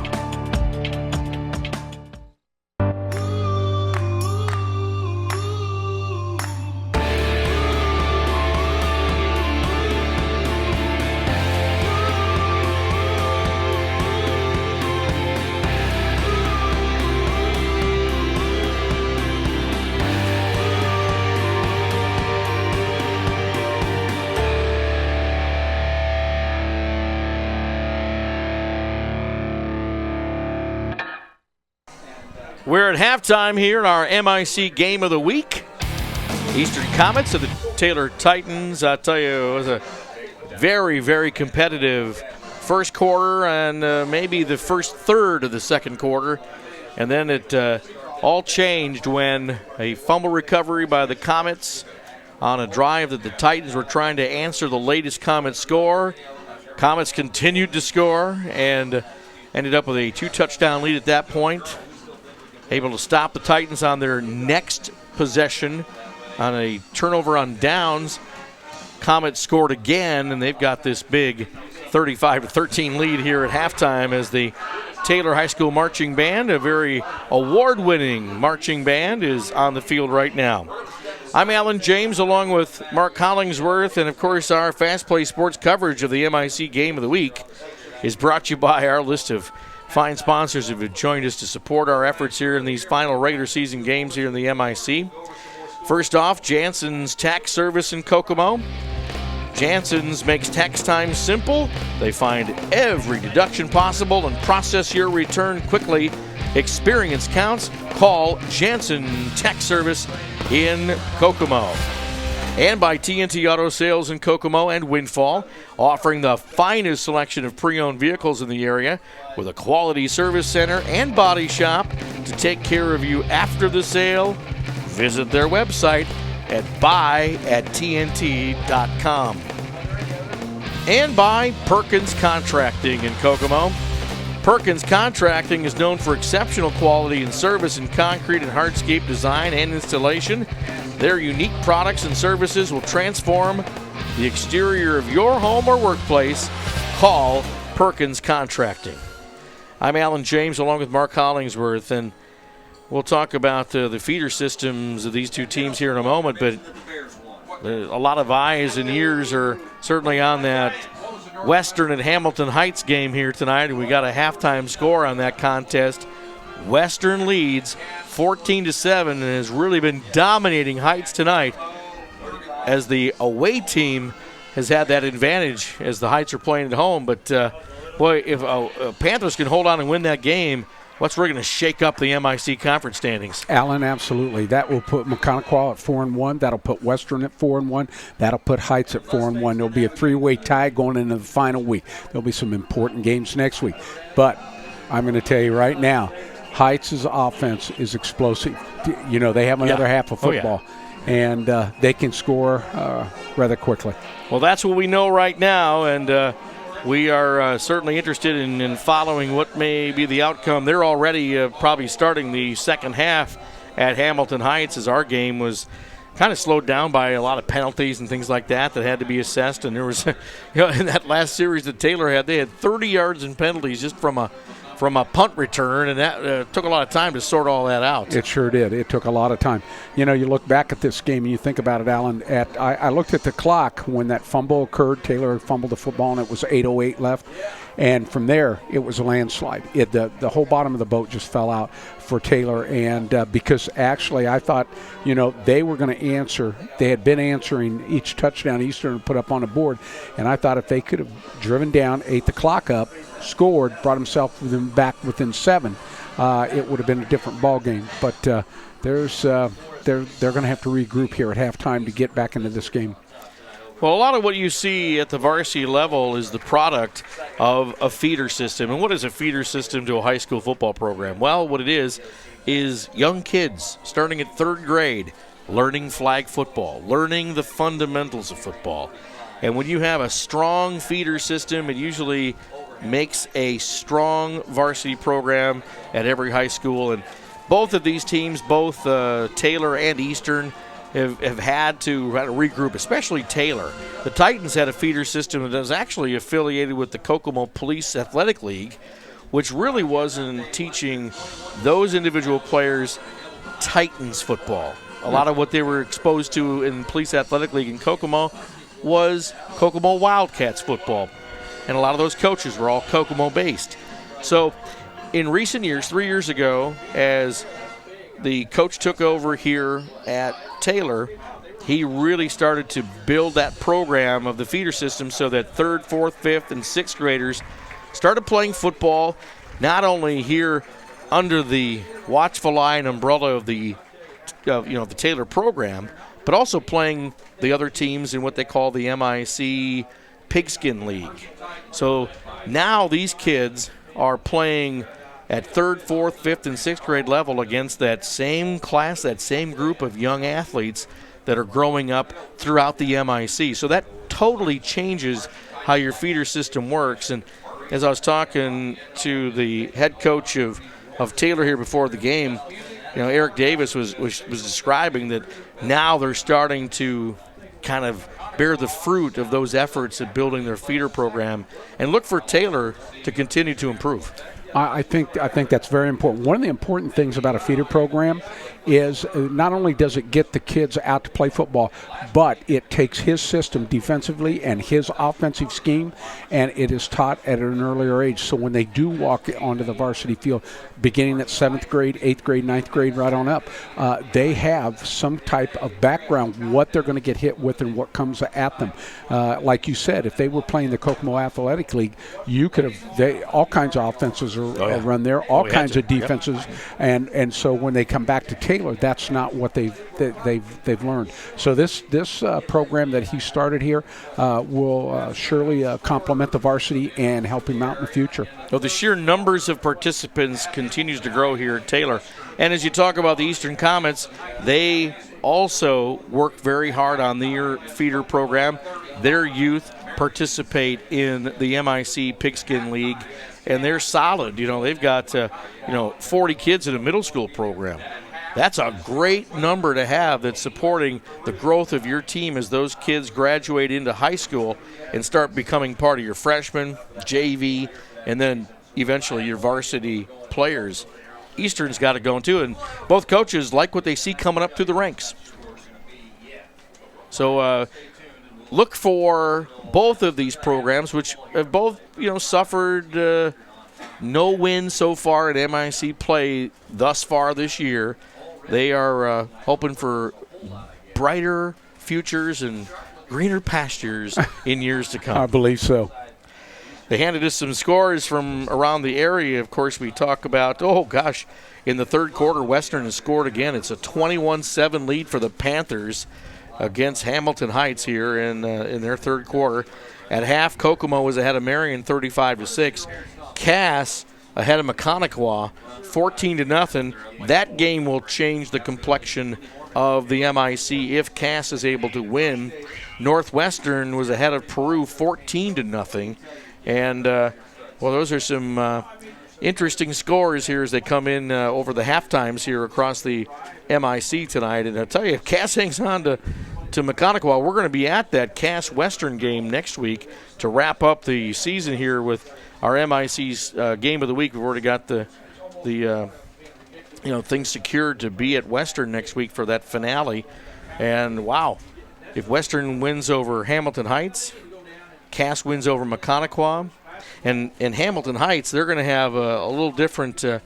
They're going to play at Peru. You can't count Peru out. They've had some strong moments in this season. Yes, they have. They've been successful this year. They could hold out and defeat Hamilton Heights in the last game of the year. I mean, the scenarios can change so much before we get to the end of the season next week, and who knows? We can't say for sure who the MIC champ's going to be. Western at 21-7 in the third quarter, and if they hold on to that and they win that game, and McConaughey loses tonight at Lewis Cass, that will make a two-way tie. Both teams, Western will be 4-1, and that'll make Hamilton Heights 4-1, Yes. 5-1. Yeah, it's amazing. 5-1. Yeah, here's the standings in the MIC right now, and these are the conference records. And yeah, you've got really two teams that will be one loss if Western beats Hamilton Heights. It'll be Heights and Western. McConaughey, if they lose tonight, they'll have two losses here. They'll have two losses. Yep. So we're a couple minutes away from resuming play here to kick off the second half. Taylor will be receiving the kick coming up, and they'll have a chance to get down and make something happen. You've got a whole half ahead of you. If your defense can step up and stop the Comets, and your offense can continue to score with every possession, you can get back into this football game. It's not over yet. Our MIC Game of the Week at Fast Play Sports. I'm Alan James along with Mark Hollingsworth, and it's been a pleasure traveling through the MIC so far this year. We got started almost at the halfway mark of the season as our new product of high-def coverage of high school sports has been unveiled, and we'll have the privilege of traveling again next Friday for you with our MIC The Game of the Week and our final one of the football season at Western, as they will host Lewis Cass next week in the final regular season game. And that's what we were just talking about with all the drama of how the MIC is going to shake out here for who's going to be crowned a champion and move on to the sectional. We'll decipher all that for you next week, as we'll wait and see what the outcome is of each of the games played here on this 8th week of the regular season. A minute away from getting started here in the second half, and we'll remind you that this technology, high definition, you can see the difference if you have the ability to compare. And many of us have, and I think you have too, Holly, the difference between what traditional analog does versus digital, and this is quite a signal here. This is the Cadillac. Yeah, it is, and it looks good on the computer, and it looks good through the Roku device. Now, the Roku is a device that mates with your Wi-Fi in your home, and through live stream video, you can basically, in your Roku device, plug that into the back of your TV, find this game on live stream, and watch it on your big screen. And I believe it's on your 101-inch big screen at home right now. Is that what's happening? My wife bought one, and we get one more shot of Mark Hollingsworth here on camera. We could have him looking life-size in his own living room right now. But I guess we'll down wait in till my the man's end. den. We'll in the man's cave. Yeah, in the man's cave. Yeah.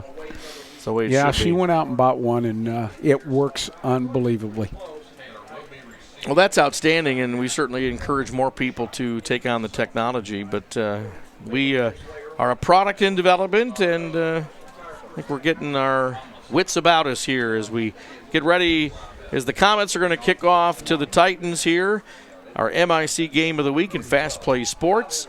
The Comets with their 35-13 lead over Taylor right now, and Taylor's going to have a chance to chip away at that lead and do something with the football as they receive the kick at about the 20-yard line, bring it up, and got some running room. And finally brought down at around the 36, 37-yard line, as the Titans will get back on the horse here with the pigskin. First possession of the second half, and this is an important one for Taylor if they want any chance of matching the scores that the Comets had in the first half and get back in this game. It's very important for Taylor to take a controlled drive down here and score and put some points on the board. Quarterback play of Jordan Lazaro has been really good. The turnovers have been an issue. He's going to go back to pass. He's going long this time. He's going to catch it. Oh, who came down with it? The ball's on the ground, incomplete. But I'll tell you, you had Tomlinson running down the sideline, and who was keeping up with him? But the guy who scored so many points for Eastern tonight, that was Will Porter. Either one of them could have came up with the catch on that one. Exactly. Nice defense by Will. Kept inside control and brought the ball down. I thought he had an opportunity to intercept it. Came close. Taylor is a little confused in the backfield here as the clock is ticking down with the play clock anyway with 19 seconds left, but they got everything figured out now. Take the snap. Tomlinson up the middle, and he'll get about a 3-yard gain on that play. It's going to bring up third down for Taylor, and boy, they did try and go for it quick here on first down, didn't they, with the big pass attempt, but that thing fell to the ground. Could have been intercepted. That would have been more of a detriment, I think, than the incompletion was. We'll give Tomlinson an extra yard on that play, and we're going to bring up 3rd and 6, actually, for the Taylor Titans. And they've done pretty good converting on third down throughout this game. So one would expect either with a combination of two plays or what they do right now, they can get the first down. Rolls out left. He's been very successful here, too, as he throws down deep. Ball's up in the air and falls on the ground. Could have been intercepted by a number of Eastern Comets. But boy, oh boy, you get Stone Deckard, who gets his fingertips on the ball and knocks it up into the air. It could have been in the hands of an Eastern Comet very easily. Yes, it could have been. Austin Bates also was back there on coverage, number 19. Nice defense. Took a long time in his rollout for his receivers to get into their spot, and they were fighting pretty good coverage. It looks like I believe this is the Taylor's second punt of the game. Yeah, it looks like. Well, I don't know what's happened here now. They snapped it to the quarterback there, but then the play was being blown dead. That might have given away the advantage that Taylor was looking for, perhaps on a fake punt here just now. But we're going to have to wait and see what is really going to happen here on 4th down. You know, when you're down by 3 touchdowns, it's really kind of hard to give up the ball. I'm not sure if that's what's going to happen here or not. If Tomlinson's really the punter, he takes the snap, and he does punt the ball. Nice-looking punt, actually. Goes out of bounds. Referee's going to mark the ball at about the 34-yard line. That's where the Comets are going to take over for their first possession. So somewhat of a disappointment. Taylor wasn't able to convert that series and ends up punting it back to the Comets, who now are looking with a 3-touchdown lead in the game. Pretty good position.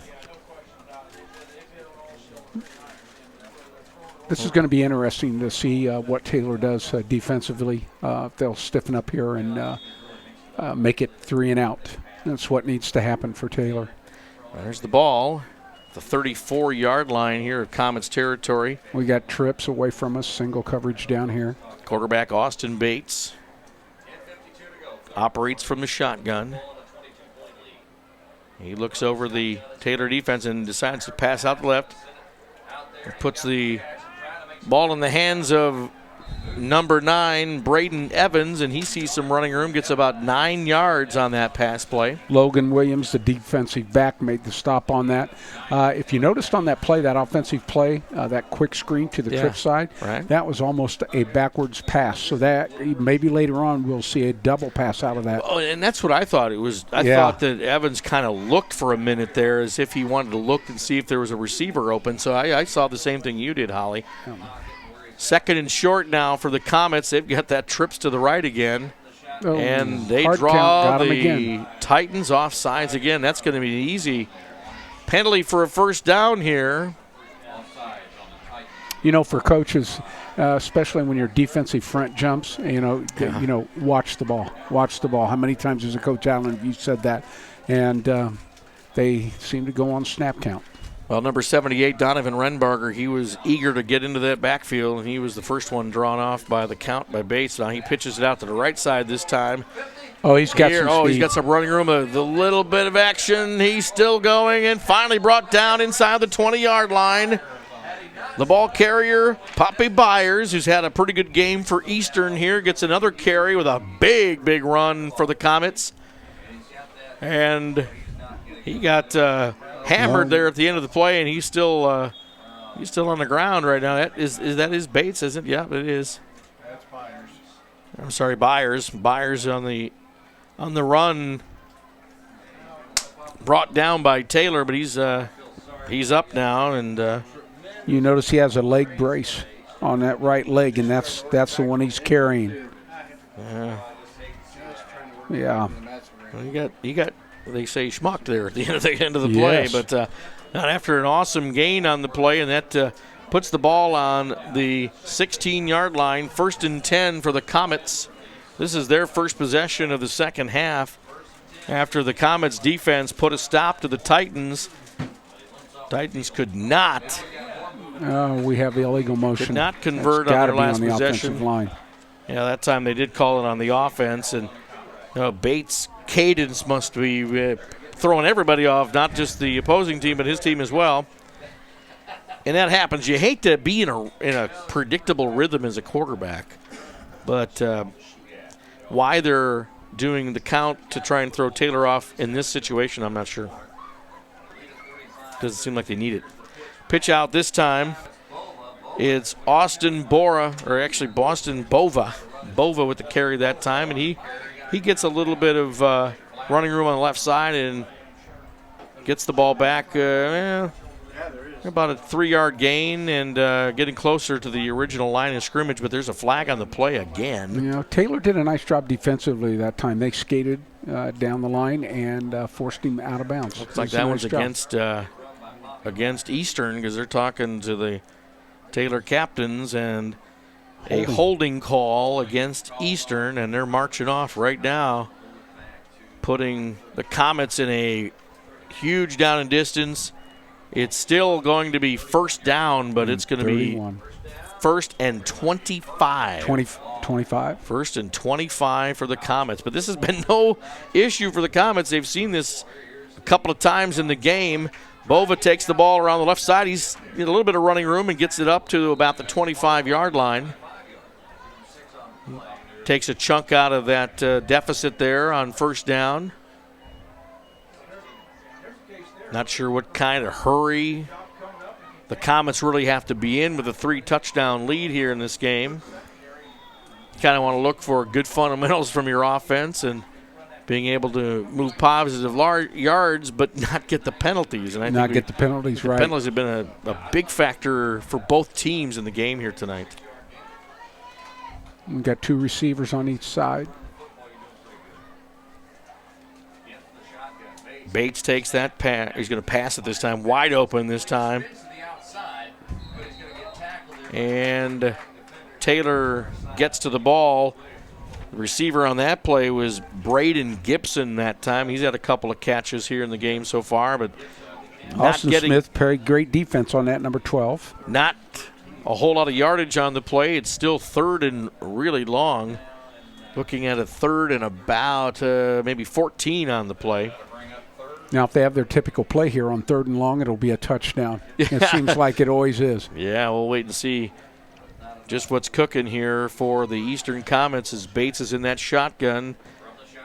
Double wide out, and he's looking long this time over the middle, and good defense on the play. That did not connect as he tried to get it to Braden Evans that time across the middle, but great defense on that. Yes, it was. Put the ball on the ground. Yep, they were right on the receiver. It was a common post pattern they've had success with. It's good defense. Well, we're on the 19-yard line. That brings out Cole Walker to try what looks like about a 35-yard field goal. Is that what we're looking at? Yeah, there? about 35, 36 yards. Ball will come down on the 25, so it'll be about 35-yard field goal attempt for Walker. Ball's down, left-footed kicker gets it up. It's got the distance, but it's wide right, and it does not go through. But, hey, it's good to give a kicker at the high school level a chance to do a field goal like that from that distance in a game that you're up 3 touchdowns, you know? Oh, absolutely, because after next week the sectional starts, and a field goal like that might win a game. Could be a game winner for a team right there. So Eastern turns the ball over on downs to the Titans. We haven't had any scoring here in the second half so far, and we've got 8:10 left to go here in the third. And we've got a ways to go in this game, but no movement on the deficit so far as Eastern maintains its 3-touchdown lead on the Taylor Titans. Eastern still in there 4-3. It's interesting that that they run that. They got a blitz on the outside. Tomlinson comes outside. He's got some speed here. Oh, and looks like that was a legal tackle. Referee right on the play. A lot of folks might have thought, well, is that a horse collar? And they've been calling those here at the high school level a lot this year. We've seen several of those called, but that was not a horse collar. He had jersey and brought Tomlinson down with a moderate gain on first down. Not bad, 4 yards. Brings up second down for the Taylor Titans. And they're not out of this. They just have to score quickly here and just get things moving on their part. Oh, nice timing pattern. Oh, that's intercepted right there. Wow. He didn't have the timing right with Tomlinson on that play, and it was a ball hawk, Braden Gibson for Eastern, who looked it right in, got both feet in bounds, and boy, that's another turnover for the Taylor Titans, and they've given Eastern the ball back 3 times in this game. Every time on a turnover, Eastern has turned it into a score. Yes, Taylor had more success in the first half on post patterns in the middle of the field. They're trying to hit the outside receiver up the sideline. It doesn't seem to be working for them. The game changes so much as it goes on, and coaches, and I don't know if it's the way you drift away from your playbook as the game goes on. You don't remember those plays that you were running that were successful, or if it's just the fact that you're down 3 touchdowns and you have a different mindset at that point. Score. Yep. Bates takes it up the middle. He's always been successful with his body lean to get a few yards on first down, and he does just that. It's about a 4-yard gain for the Comets here. They can grind the clock and feel good about coming away with a win here if they can just maintain it, but there hasn't been any scoring here in the second half, and we saw a lot of scoring, obviously, in the first half. Both teams moving through the defenses rather easily in the first half. Second down, Bates takes it again. He gets smacked in the middle there, but he fights for a few more yards. He'll be short of the first down, but he gains probably another 3-4 yards on that carry, and that'll bring up a 3rd and 3 for the Eastern Comets. Taylor's defense, Zach Pittman, on that last play made a nice tackle on that. He's a linebacker, number 34. Eastern called back into the huddle. Nice look at the Comets as they come out and go to the line here on this 3rd down. 3rd and 2, we'll call it.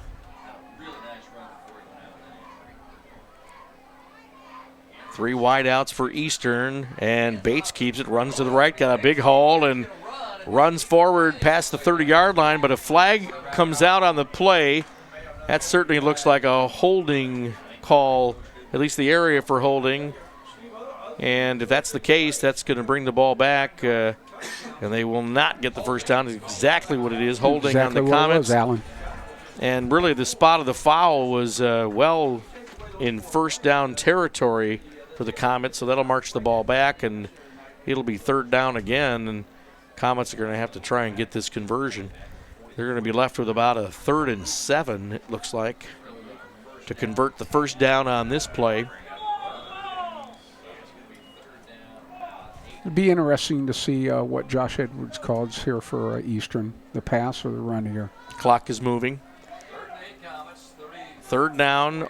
Austin Bates, the quarterback for Eastern. Called, they didn't call that. Yeah, there's the procedure. There's the flag. That's going to come back because the running back you saw just get an adjustment. It's going to be a touchdown, but I think that's coming back. Can't really call that a touchdown, although it was a beautifully thrown ball by Bates. And it caught Braden Gibson in stride, but it was the number 21, Austin Bova, in the backfield who leaned forward out of his stance, took a step up, and that's the penalty that brings that play back. What a shame. It was a beautifully executed play on the offense, and you don't see a lot of them. It looks beautiful, yes. But in this case, the penalty, and really the penalty had nothing to do with the play.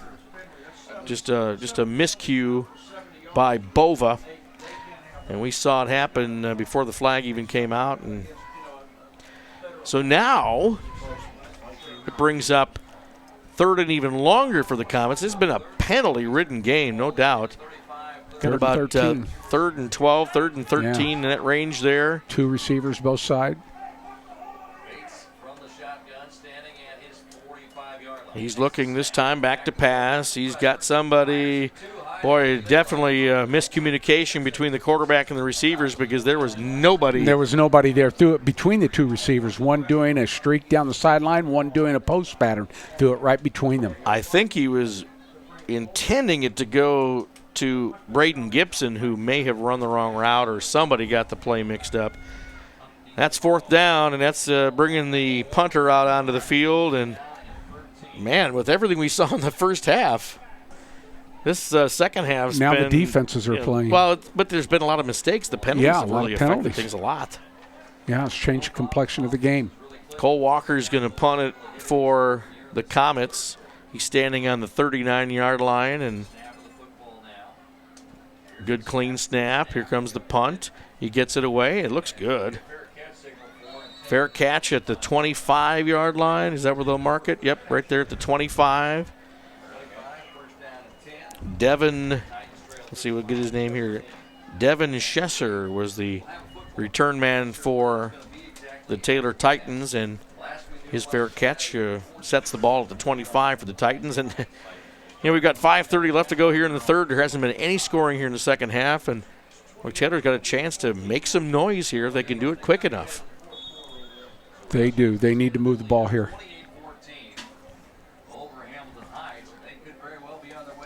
Call it either a little improved defense here in the second half, or just the confusion of penalties. Lazaro is going to keep the ball that time. He has little running room on the right side of his line, and the Comets come up to make the stop after a short gain. Just not seeing an aggressive play calling selection from Taylor right now. I don't know what the difference is for Coach Eric Davis, but he's kind of holding back a little bit here in the second half from some of the success that they saw in the first quarter especially. Saw a lot of Tomlinson in the first half. Lazaro, I don't know if that was a mix-up in the backfield or not, but he kept the ball again. Yeah, it looked like it. Gets back to a little past the line of scrimmage, and that's going to bring up third and long, a 3rd and 6 actually for Taylor.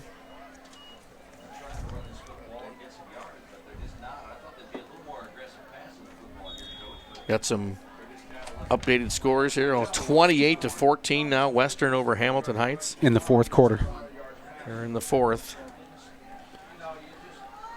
Of course, those are the top two teams in the MIC right now facing off at Hamilton Heights, so that game is something of interest here to the fans of our MIC game of the week. Eastern at Taylor, and here we go. Nice timing route. Off the hands of Devin Schesser that time. Boy, the ball looked good coming from Jordan Lazaro, but just off his hands, and fourth down is up again for the Taylor Titans. Nice little call. They had trips to the far side of the field. They had single coverage down here. Nice slant pattern. Just couldn't get it completed. Gotta catch it. Well, this is an interesting scenario. I don't recall that the number 24 said he was out there to punt. I don't even have a 24 on the roster actually, but That's 84, sorry. Off the side of his foot. That's Tomlinson. Tomlinson was the punter there. I couldn't quite catch his number, but off the side of his foot. Awesome field position for the Comets. Are you kidding me? We're saying the 38-yard line. Wow. 38-yard line. Taylor territory. No scoring here in the second half. We ended the first half with this 35-13 score. This is our MIC Game of the Week in Fast Play Sports. I'm Alan James along with Mark Hollingsworth. This game has given us much more than we expected, but it's been a little slow here in the second half. Neither team been able to really get things rolling again. He's out in his pistol, 2 receivers both sides. Bates takes it and keeps it this time. Lots of running room to the right side. He follows his blockers. He's on his feet past the 20. One man to beat to get to the end zone and brought down inside the 5. Austin Bates with another big run for the Eastern Comets puts them in first and goal-to-goal situation at about the 2-yard line. Unbelievable. Just he faked that middle handoff and took it. And I thought he had it. But shows you his ability to maneuver. I think he's considered especially at high school level, he's a big body quarterback. He's tall. Yes, he is. He's a very large quarterback. Eastern first and goal at the 2. Handed off up the middle to Byers, and he walks into the end zone for the touchdown. Our first score here in the second half of play. The Comets add to their lead over the Taylor Titans. Look for a field goal attempt coming up for the extra point, but it's just a matter of time before one of these two teams was going to score again. We just thought the home team was going to be able to step up and do it, and they just haven't been able to so far. They haven't got their offense going, and I was impressed with the Taylor defense for most of the third quarter, except on this last drive.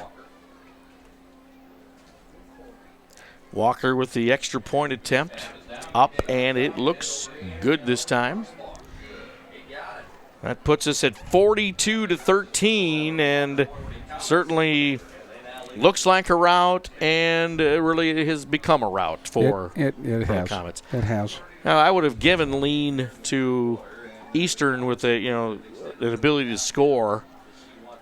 Taylor has finished, at least on a couple of drives where they could get the touchdowns, but kind of the same old thing plaguing the Taylor Titans where they just kind of self-destruct, and that's kind of what we've seen here in the second half of the second quarter and throughout the second half. I think one of the things that you mentioned at halftime or earlier in the game is that you as a coach always had your bread and butter play. Oh, yeah. And then you had one of those plays that could possibly go all the way but wouldn't hurt you. I think Taylor needs to take the attitude now that we need to go back to our bread and butter offense. Yeah. The catch-up is out of hand. Hey, you're not going to catch up in this game. And let's do positive things with our offense and at least feel good about that by the end of the game. Well, they'll receive yet another kick here from the Eastern Comets. 3 minutes and 30 seconds remain in the third quarter. We know that Western is ahead of Hamilton Heights in that big MIC contest at Hamilton Heights tonight. And that's going to, if Western prevails, it's going to shake up the standings at the top of the MIC.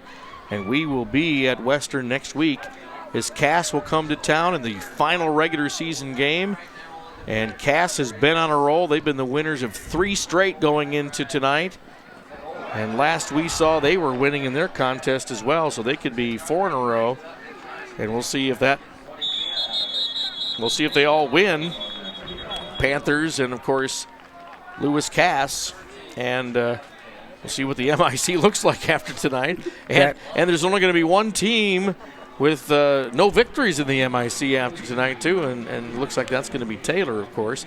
Eastern's going to get their first win in the MIC tonight if they can hold this lead. I think it'll be a great game next week, and I'm glad we're there. Yeah. Because Scott Mannering, he's kind of like the old dog in the MIC now since Jim Plummer's gone. Yeah. And he can put a defense on the field. Mark Hollingsworth doing his stand-up comedy here in the second half of our game. And Taylor takes a piece of your advice, it looks like right now, although the coaches are not listening to us in their headsets, don't get us wrong. A very good fundamental run play up the middle. Let's get our legs under us again and start playing good football here on offense. And they got 4 to 5 yards on the first. Execute fundamentals. Next week, the MIC looks like this. Taylor is going to go on and play at McConaughey. Cass is at Western. Heights at Peru. And Eastern goes to Northwestern to finish off the regular season in the MIC. Now, wait a minute here. Another timing pass as they try to get the ball once again to number 4, Devin Schesser. But I thought there might have been a collision there that was not allowed, but apparently the referees didn't see it that way. So the ball ends up incomplete. 3rd down and 7 to go for Taylor on this drive. And they need a first down really bad. Well, they do, and they're in a punting situation if they don't convert here. Lazaro rolls out to the right this time. He goes long. He's got 2 receivers. And it's dropped. Austin Smith had a shot at it, but he couldn't bring the ball in. There were 2 receivers that really got past that Comets defense, and had they caught the ball, they would have been off to the races. It would have been off to the races. He was wide open. And it's been that way here in the second half. Good executed pass plays have fallen off the hands of Taylor receivers, and boy, it's really changed this game a lot. That very well could have been a touchdown for Taylor. Punting situation, Tomlinson back to kick away here. We'll see what kind of leg he can get into this one. Off the side of his foot this last time. No pressure on the punter. Whoa, there was. That was close. Last moment there. That one comes out of bounds. It looks like they're going to mark that one at around the 4. Oh, he's moving it up all the way to the 34 once again. Taylor territory for the Comets to set up here in this last possession. What was it? 3 plays, and they were in the end zone. Yes. I'm interested to see who comes out as the quarterback for Eastern. I still see Bates out there. He's talking to head coach Josh Edwards there, getting the play. Here comes the starter. 2:29 left to go. This is just the third quarter. We've taken a lot of time here to play this third quarter here at Taylor.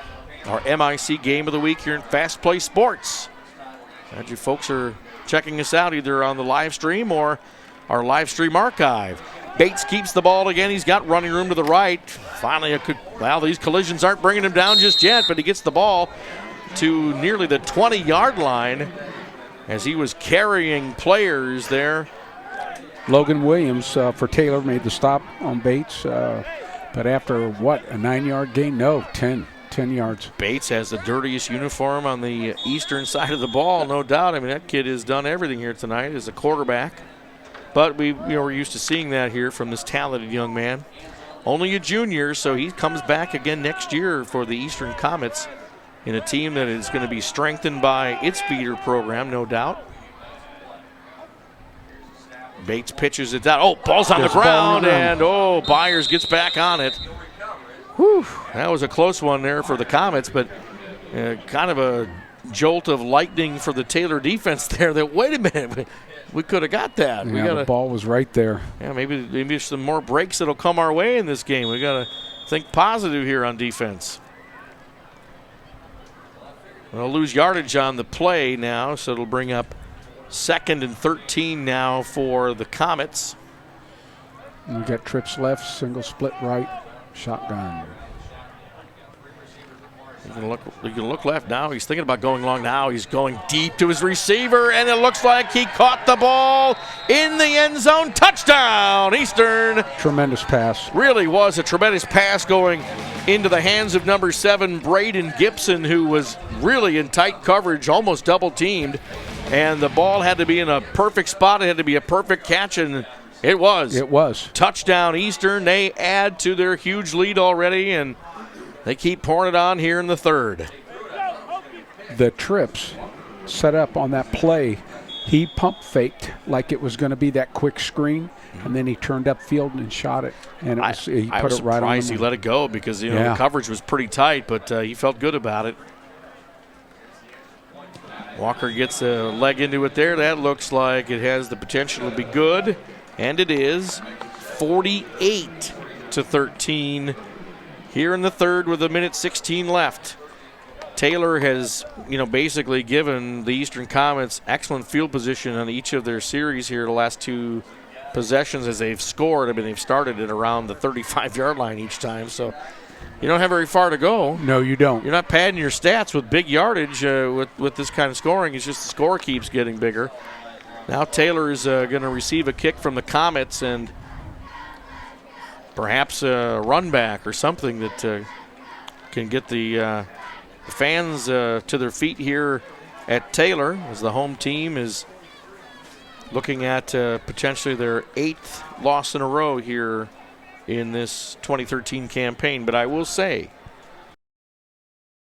this is a team that's in rebuilding, and these kids should be proud of what they've accomplished this year, because the difference between perhaps teams of the past and this team, look at those guys on the sidelines. They're standing up. They're in the game. They're involved. They're not sitting on the bench waiting for the clock to end. They're engaged in the game. That's a good thing. That is a great thing. He's got his feeder system going, and there'll be better days for Taylor. Here comes the Titans, and they're going to have return. Much better field position this time as Austin Smith snatched that ball and gives them a good starting spot here at the 43-yard line for Taylor. This is the best field position they've had in the second half here, and we'll see if we can get some good fundamental offense played here and march down for a score for the Titans here. That's exactly what they need to do. They need to go, like I said, that bread and butter play, use their offense. They're not going to catch up in this game, and stay within the realms of what you can do. Well, they've got plenty of time here, 1:09 left in the third and all of the fourth quarter to mount yet another score. 49-13 lead for the Eastern Comets here. Tomlinson takes the ball, little tiny bit of running room off of right tackle, and he'll get about score him about 2 yards on that carry. Boy, somebody big from Eastern is still on the ground here, so that's going to blow the ball dead here. 75.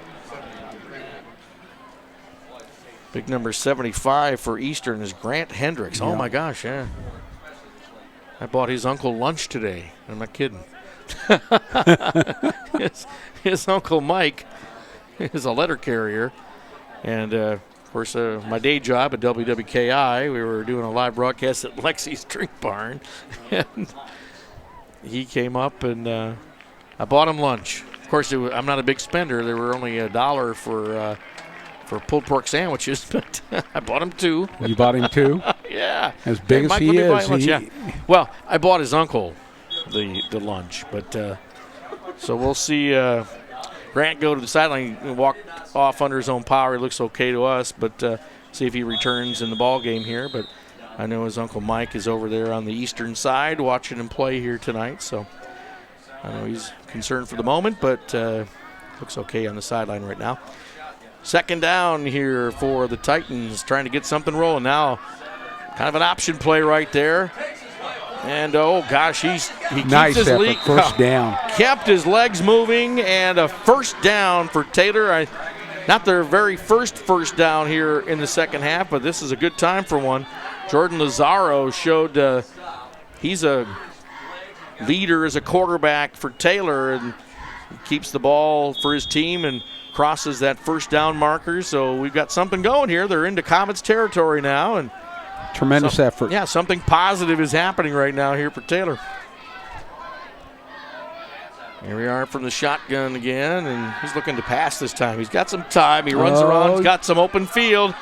He breaks one tackle, gets through another, and another first down here for quarterback Jordan Lazaro. He gets down to about the 30-yard line is where they're going to mark his forward progress.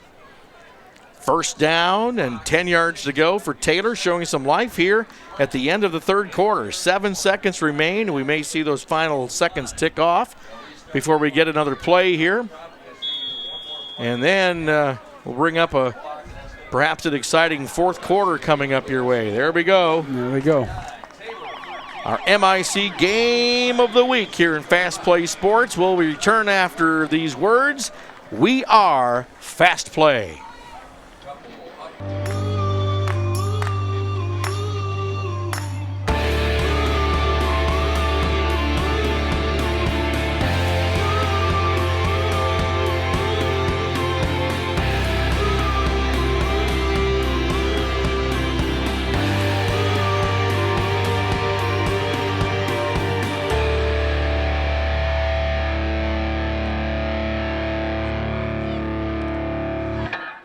Fast Play Sports coverage of the MIC Game of the Week is brought to you by Jansen's Tax Service in Kokomo. Jansen's makes tax time simple. They find every deduction possible. Process your return quickly. Experience counts. Call Jansen's Tax Service in Kokomo. TNT Auto Sales in Kokomo and Windfall, offering the finest selection of pre-owned vehicles in the area, with a quality service center and body shop to take care of you after the sale. TNT Auto Sales, their website is buy@tnt.com. And Perkins Contracting in Kokomo. Perkins Contracting is known for exceptional quality and service in concrete and hardscape design and installation. Their unique products and services will transform the exterior of your home or workplace. Call Perkins Contracting. Taylor gets the ball here as they go on first down here as we start the fourth quarter of play. Another keeper for Lazaro, but he just is stopped after about a 4-yard gain on the play. A little tougher defense from Eastern that time. Yeah, last 3 plays, Taylor's run. He's been the workhorse.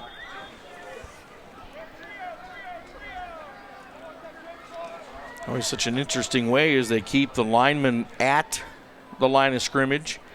All players look to the sideline for signals from different position coaches as they do this and that to call the play for this Taylor offense. Quarterback Jordan Lazaro keeps the ball, goes up the middle this time as that big offensive line of Taylor tries to give him some running room, and he doesn't get much as the linebackers come up and make a stuff here for the Comets short of a first down. It'll be third down coming up for Taylor.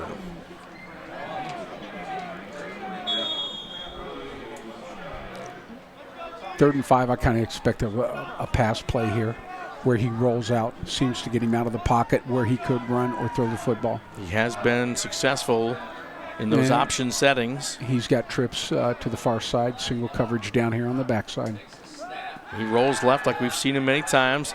He throws the ball out there and just overthrows his intended receiver, Stone Deckard. He was rushed with the right end of the Comets in his way, and he released a little early on that one. Yes, he did. If he would have waited just maybe another step or two, he might have caught his receiver in stride. That might have been a touchdown. Sometimes when you get a defensive end that works up that high on that rollout, you sometimes can step underneath them and get a clearer line of fire with that football to the receiver. Or you've got containment broke and you can run. Interior-wise, great defense for the Comets on that play. This is a fourth down play now for Taylor. Yep. Single coverage out there. Oh, he drops to his knees, and incomplete. Devin Schesser.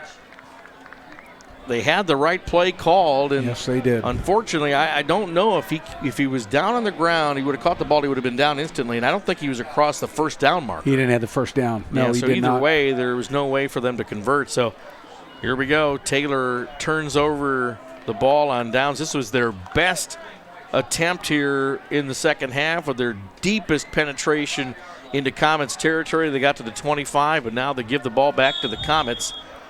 Do we have some new faces in there for the Comets? I'm wondering if we are. It looks like we've got the backup quarterback in the game now for Eastern. That's Grant Walden, number 18, who is going to take the shotgun snap. He hands off, looks like, to Byers again. Well, that was number 21, Austin Bova, on the carry that time up the middle. Short gain for the Comets. Zach Pittman for Taylor, number 34, the linebacker, made that stop. Coach Josh Edwards starting to wind down here with putting in some substitutes here in the fourth quarter with his 49-13 lead. 10 minutes left in this game. They come off of their Well, they basically had a 6-game losing streak going into this game tonight, so this will be a fine victory for the Comets to celebrate when they get to the end of the game. And their first win in the MIC if they can hold it. Bova again off the right side. Oh, he's got one guy to beat, and he can't do it. Short of the first down as well, but a gritty run by number 21, Austin Bova. It looked like Allen. He was going to break it all the way. It looked good. He just had one guy with a handful of jersey that he couldn't shed. And this is still going to bring up a third down and a long 2 yards to go for the Comets here. And again, their backup quarterback, Grant Walden, will take that shotgun snap here on this third down play. He hands off up the middle. Bova again. No, I take that back. He kept the ball. Should have went with Bova. Bova had running room. But the quarterback, Walden, keeps it and is stopped short of in fact, it looks like about a 2-yard loss. Great defensive play for Taylor on that one. It was. I was watching Bova, and he was running for a first down. The defensive end for Taylor stayed home and played the quarterback like he should have, and the corner was there also for support. It was a nice defense. We've been fooled by these quarterbacks more than once in this game, and it's certainly is a testimony to their ability to do these fakes. Punting scenario for the Comets, and we'll see how well Walker can punt this ball here on fourth down. Not a bad one. It's going to roll for a while here. Here comes Taylor, and Devin Schesser loses his footing, but it's decent field position for the Taylor Titans as we go back and forth now. We'll see how much substituting Eastern does here on defense, as looks like pretty much the starting lineup is staying in the game for Taylor here on offense, as it should. They got to put something together right here and just show that they can get this thing all the way into the end zone one more time here in this game. They haven't scored since the first quarter, as they were able to go tit for tat with Eastern in the first half. They were staying with each other for all of the first quarter and about a third of the second. Nice pass play. Nice pass play. Derek Rapone gets the reception and goes immediately to the ground. It's about the 50-yard line. Still in Titans territory by inches as we bring up second down and 5 yards to go. 7:45 remains here in the game. MIC Game of the Week in Fast Play Sports. I'm Alan James with Mark Hollingsworth. Second down, pass play, looks good. Oh, did the ball, through his hands once again. Logan Williams, the receiver. As you know, I've seen so many Jordan Lazaro passes right on the money here tonight, and they have gone to the ground and should not have. It's been a sore spot in this game here tonight for Taylor, no doubt. That's going to bring up a third and long. 3rd and 5 is considered 3rd and long, so let's see what the Titans do. They've got 2 downs to get across that first down marker, and they've had plays throughout the game that have been successful. Let's see what they draw up this time. Looks like a pass. Go back to pass this time. He's looking. He's got some pressure, decides to go long. Oh, boy. He put all of his arm into it, but his receiver, number 14, Liam Ireland, was standing stationary when the ball went, and he just could not get his motor started to get under that ball. And that's interesting choice for Lazaro there on that 3rd down play. Of course, they had some decent contain on him. He really couldn't take off and run. No, he couldn't. There was good containment on him, and actually the receivers were covered. I believe that he thought that his receiver would continue on down the field, and that's why I overthrew him. But that happens a lot in high school football. Another 4th down play. He rolls. He's got some pressure this time. He gets the ball. It's caught nice by pass. Tomlinson. Great catch and a great run after the catch. Pushed out of bounds at the 39-yard line. That's good for a first down. No flags on the play. So, I take that back. There's a flag. There's a flag. And they're talking to the captains of Taylor, so perhaps it's against Eastern. Trying to get some momentum going again for the Taylor Titans here. Late in the 4th quarter. 7:16 to go on the clock. Titans haven't seen a score since late in the 1st. Isaac Walden for Eastern made that tackle again. Number 54, he's a linebacker. I've seen his number in a lot of piles tonight. Number 54 is very, very active for Eastern High School. He's the Mike linebacker in that 4-3. Oh, the penalties against Taylor. And was it illegal receiver downfield, I think is what that call is. And, oh, my. Takes away the first down on an excellent executed play. Lazaro to Tomlinson. Enough for a first down. Oh, no. I think that's going against the coach. Yeah, there was a linesman right near Coach Davis, and something was said, and a flag has just been thrown. And now this is what they label as the headline, ugly. There's Coach Davis right there, and he's he told me before the game, will the camera microphones pick up his audio? I said, well, don't worry about it. This is internet, so you're not under any FCC obligations. He said, good. But he was not happy with what happened there, and you can see the exchange between him and the linesman right there, and shaking the head no. That is not a good thing. So now it's a 4th and 10 miles now for Taylor. I don't know if they're going to just try and punt it here or if Davis is going to try and be sneaky and see if he can do something to get a first down. I don't know. He seems to be in a fighting mood right now, so I think he goes for it. Yeah, well, you could do that, but there's not too many plays in this playbook over the years that wow, that's a long way. It looks like they're exchanging players to get into their special teams here for Taylor, and Tomlinson's going back deep to punt now. So it looks like coach has cooled down, and he's going to play for some field position here with 7:16 left here in the game. I'm just curious, Alan. Over the years that you coached, did you ever? Nope. No flags. Not for my antics on the sideline. I was, it's amazing. Different people who know me would have, probably conflicting opinions about my personality style. But there was a time in my life when I was a hothead, and then I calmed down. By the time I was coaching, or as a head coach, I was pretty mature and calmed down by then. I didn't get ruffled that much in the games. I really didn't. I think I was more relaxed during the game than I was all week in practice. You know what I'm saying? Yeah. I don't know if you felt that way as a coach or not, but when I started out when I was young and thought I knew everything, I'll tell you what. Yeah, I was pretty intense. Well, as the years went by, though, you settle into the game and you look at it and you play the X's and O's.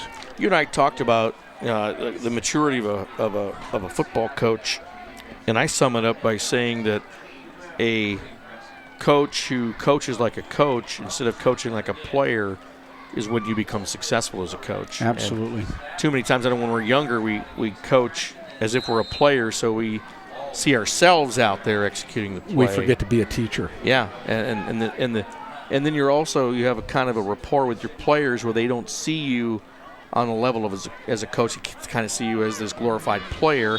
They don't respect you as well and trust your judgment as well. Absolutely. So there's kind of a crossover, and I think it happens at all levels of coaching. Even Vince Lombardi. You study his coaching techniques over the years, and he had to reinvent himself several times over his career. So it's an art, and it's a level of maturity. And here we have somebody breaking into the open for Eastern all the way to the end zone. Corbin Hetzner. Oh, wow. Put the number 32 in the end zone, add to the score, and here's a guy who's substituting here in the game right now. He was not a starter, but here's a kid who's a freshman getting some varsity playing time here tonight, and he breaks into the open and takes it all the way to the house for another Eastern score. And that's the kind of stuff. It was just a toss sweep right, and he got the corner turn, and he was gone.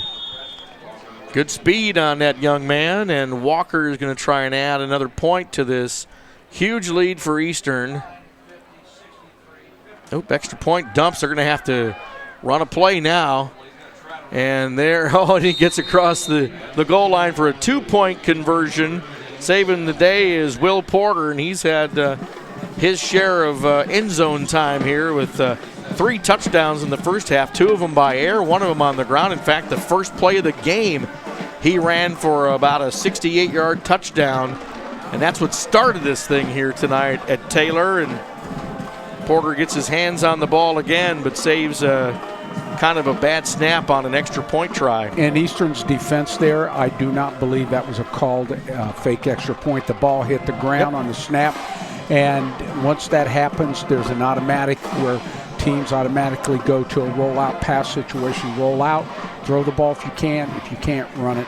That wasn't called by Josh Edwards. No. Well, I'll tell you what, they certainly got to be happy, the Eastern Comets, getting one of these games where they could score 57 points. I mean, this is their biggest game of the year, and it doesn't matter when you get it, you take it. When you're a coach and you're a team, and they'll celebrate this victory tonight. Yes, they will. It'll feel good. The bus ride home will feel great tonight.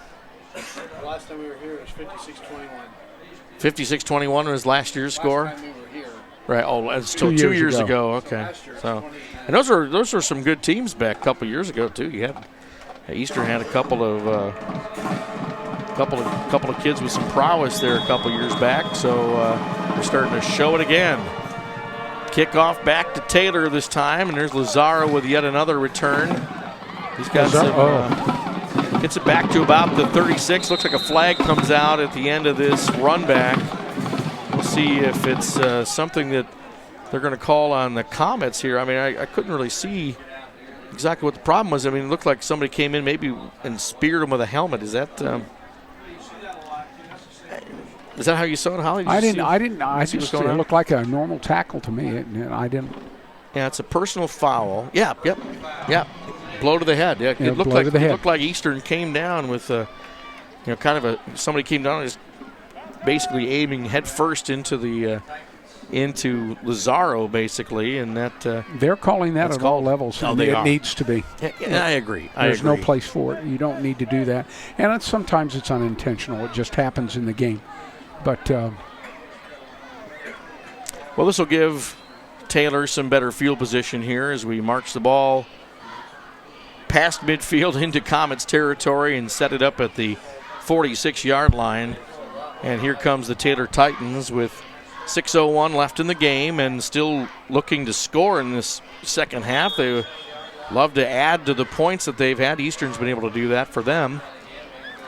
And here we go, handoff. There's Thomas. Nice. He's got some room. He's got some blocking. He calls to the outside. This could be it.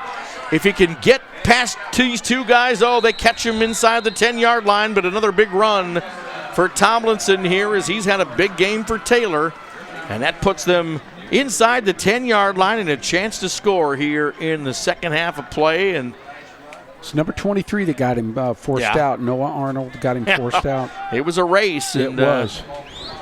2 players for the Comets kept up with him and finally drove him out of bounds. First and goal to goal. 8-yard line is where the ball is sitting. A chance for the Taylor Titans to score here in the second half and feel like they've accomplished something here toward the end of the game. This time Lazaro keeps it. He's got some blocking, gets a couple of yards on the play, moves it closer to the goal line. Gets himself really up to about the 5-yard line, so give him 3 on that first down carry. Second and goal coming up.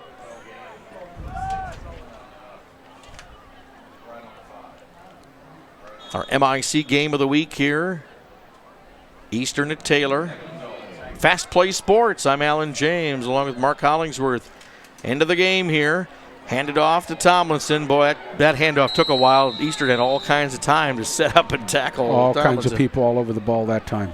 It almost looked like a broken play. Yeah, that play just didn't have what it takes to move anywhere. And looks like he did have enough of momentum to get back to the line of scrimmage. So third and goal at the 5 is what the Taylor Titans face on this play. And, man, you just really hope that they can get into the end zone and feel good about the opportunity that they've had here inside the 10 with that first down. So we'll see what they bring up here. Lazaro takes the snap. He hands off to Thomas. He's got some running room. If he breaks a tackle, he'll get into the end zone, leans forward, and he breaks the plane. Touchdown. Boy, he was not to be denied. He saw the Comets coming up on defense, and he knew he had to just give it all he got to get it in across the goal line, and he did it. That's what he did. Well, that's great news, and the fireworks show can happen now here for the Taylor Titans. It's been a while since they've seen pay dirt, and they do it with 4:33 left here in the fourth quarter. Congratulations to the Titans. That was a big thing for Absolutely. them to do. That was a great drive, great score. There's Coach Davis, who satisfied somewhat that he was able to score again. Line up for an extra point here, and the kick is up. It's good. Evan Hewitt able to add 57-20 the score now, and looks more respectable here for the Taylor Titans. The cheerleaders are smiling again, and more fireworks here for the Taylor crowd in our MIC Game of the Week here at Fast Play Sports. Our website, fastplaysports.com, does cover the scoring trips of all 8 teams here in the MIC, plus we put Kokomo on the website too, and what their scoring has been like in their games throughout the season. Our 8th week of high school football here in Indiana. You can look back as you click on each one of the teams at the top of the website. You can see how they fared at each of the games throughout their season, so you can kind of track the history of each team. So 9 teams in all covered at the top of our Fast Play Sports website. And, of course, other archived videos of games that we've done so far this year. We've done the Western and Northwestern game. We were at Eastern to see Cass play the Comets. Last week we watched Hamilton Heights and their victory over the Northwestern Tigers. Here tonight at Taylor. Next week we'll wrap up the season at Western as they will host Cass. The Kings, they've been winners of 3 in a row, and last I saw they were leading in their contest. They get better every week under Scott Manning. I heard that there was a final at Hamilton Heights, 35-14. Western won. Western. Wow. On the road. On the road at Heights. Squib kick for Taylor, trying to draw some action here, and they may get it. Oh, finally. Comets come down on the ball at the 26-yard line. Squib kick could have gotten loose, and they could have gotten a recovery there, but the Comets able to contain. We're at 4:30 left in the game. More fresh white uniforms for Eastern have come out for this next offensive series.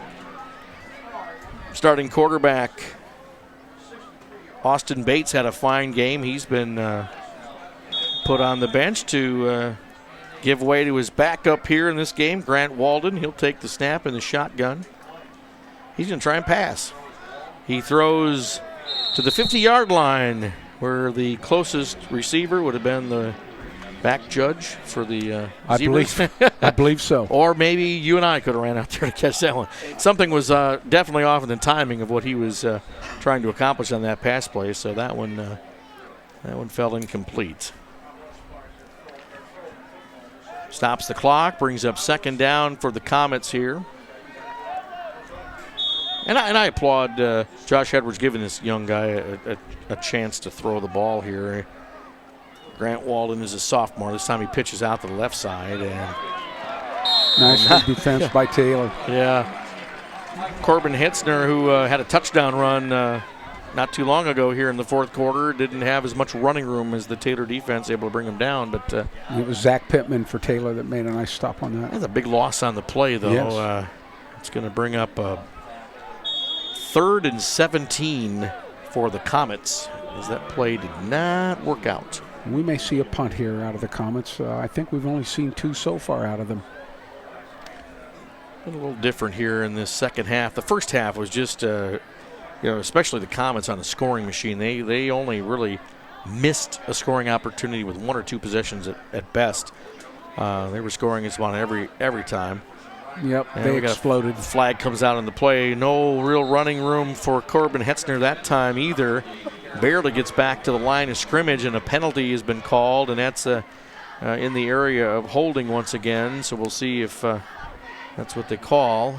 I would expect they decline it. They're calling up a Titans captain here, so chances are it's against the Comets. Looks like they want to decline the penalty. Holding against Eastern declined. 4th down now, and another punting situation here for the Comets. But they've got the big lead, 57-20, and they earned it in the first half when they were able to pull ahead by a touchdown. A score of 21-13, and then they were able to gobble up a fumble by Taylor on the next possession, take that possession and score. They were up 2 touchdowns, and then it was really kind of a rout after that for Eastern. They ended up with a 35-13 halftime lead, and they've it took a while for them to get the scoring back on here in the second half, but they did do it. Boy, here's Tomlinson. He's got some running room, but he's got a chance to take this all the way. He's going to get caught. Oh, man, here comes number 7 up from behind. That's Braden Gibson, who has a little more speed than Tomlinson, and he was able to get him from behind and push him out of bounds. Looks like he got to about the 16-yard line.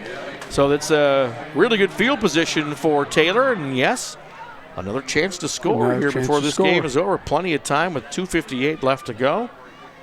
And we've got another flag on the field as we see, thrown back by the 40-yard line. And that certainly has a Taylor penalty perhaps written on it, but they're talking to the Taylor captains right now. It's a push in the back by Eastern. So that, will they assess the yards on that penalty? Perhaps, yeah. They're going to move the ball up, so they're going to have really good field position here. I don't think was that holding or a block in the back? I wasn't sure what block call in the that back. was. Yeah, That's what it a looked block like. in the back.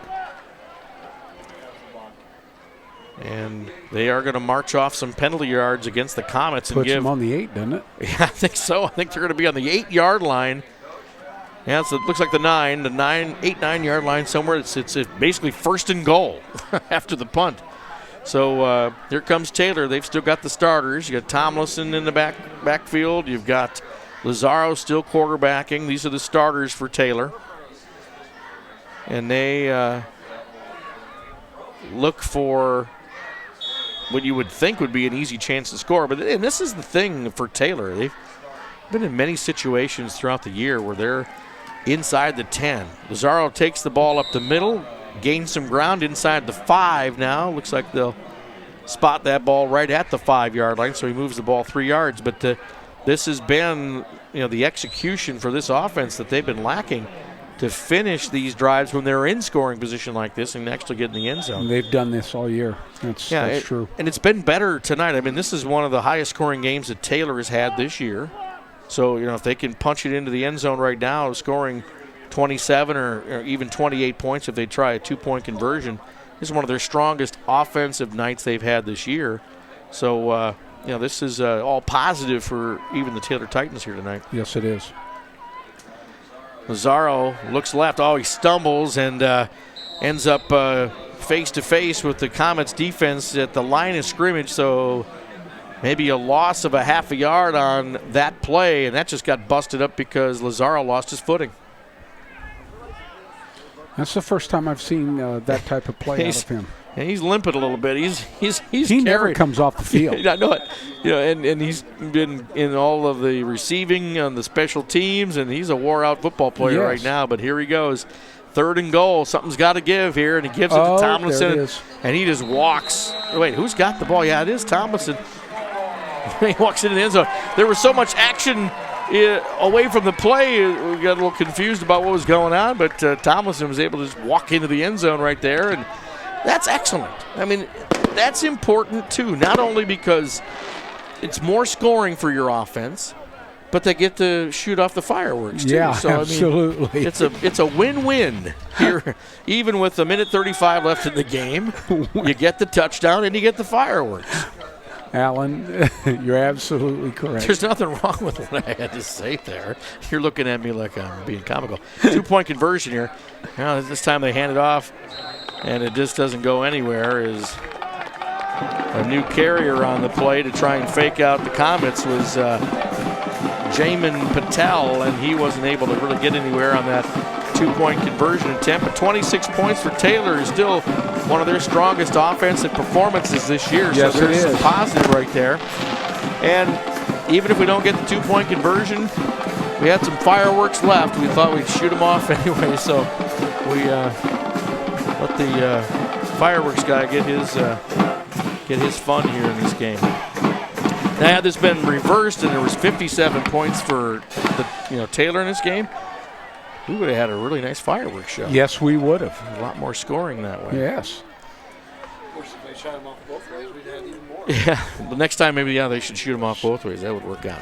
57-26 the score here with 1:35 left in the game. Our MIC game of the week. This is Fast Play Sports coverage in HD. I'm Alan James, along with Mark Hollingsworth, the legendary coach who has coached high school, college, and finally found it in himself to retire from all of that and retire like a good coach does into the booth. Somewhat of the squib kick. This is going to go out of bounds, and that'll, of course, cause the penalty flag to pop out, and we'll spot the ball at the 35, I think is where they'll take it up to for the Comets to perhaps run the clock out here. Nothing left to really prove. There's Coach Josh Edwards on the sideline. He's pulled his cap off there for you. And he's standing there, and all the chain gang comes up into his face, into his grill. And we'll see him bring out his subs here. Pretty much maintaining the starting offensive line, but they've got, of course, the backup quarterback in the game, Grant Walden. A few other clean jerseys like the number 44, Bryce Newhouse out in the game. For me, I would have oftentimes, if I had my uniform that clean, I would have just fell on the ground to put a little grass on it, so I looked like I was. So it looked like you were playing a little playing bit. a lot harder than toward the end of the Oh, game. my. Oh no! Boy, I tell you, that kid's got some speed. It's that Yes, he freshman does. running back again, and looked like is that number 32, Corbin Hetzner, right? He's a freshman, and They've got he had some new faces in on defense also, Taylor does. Taylor does. He's a good freshman running back. I mean, he popped one for a touchdown earlier in the game here in the second half, and that kid looks good too. He's got some good speed. He does. He's a tough runner. He doesn't go down on the first tackler. He'll fight through a tackle, and that's the kind of stuff you want to see your running backs doing. Two receivers, both sides.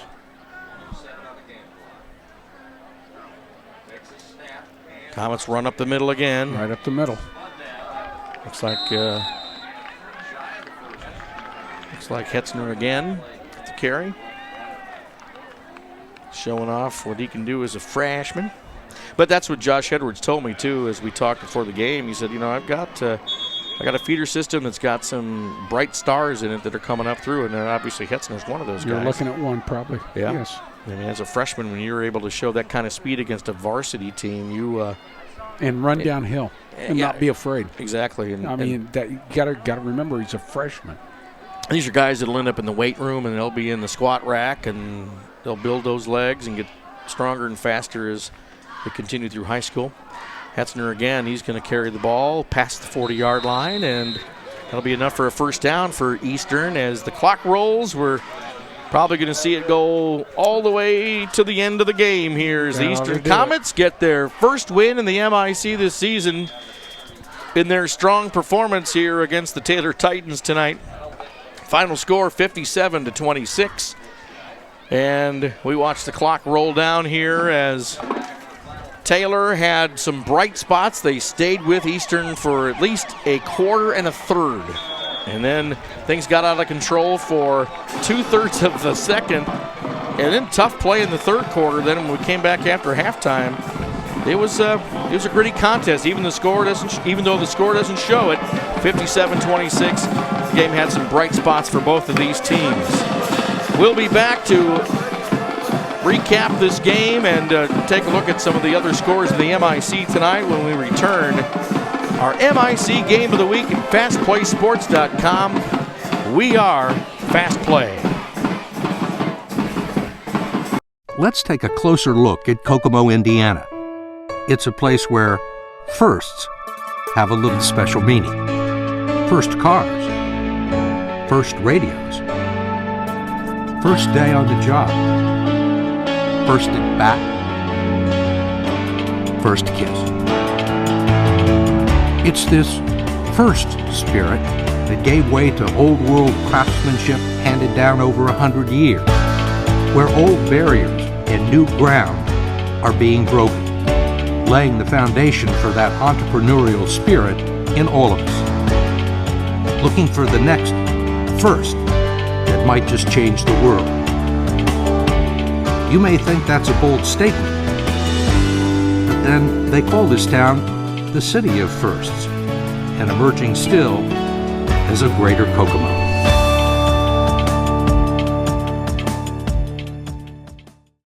We're back here at Taylor. Here is our Fast Play Sports coverage of the MIC Game of the Week is ready to conclude. We have to thank our great sponsors here once again tonight, including Jansen's Tax Service in Kokomo.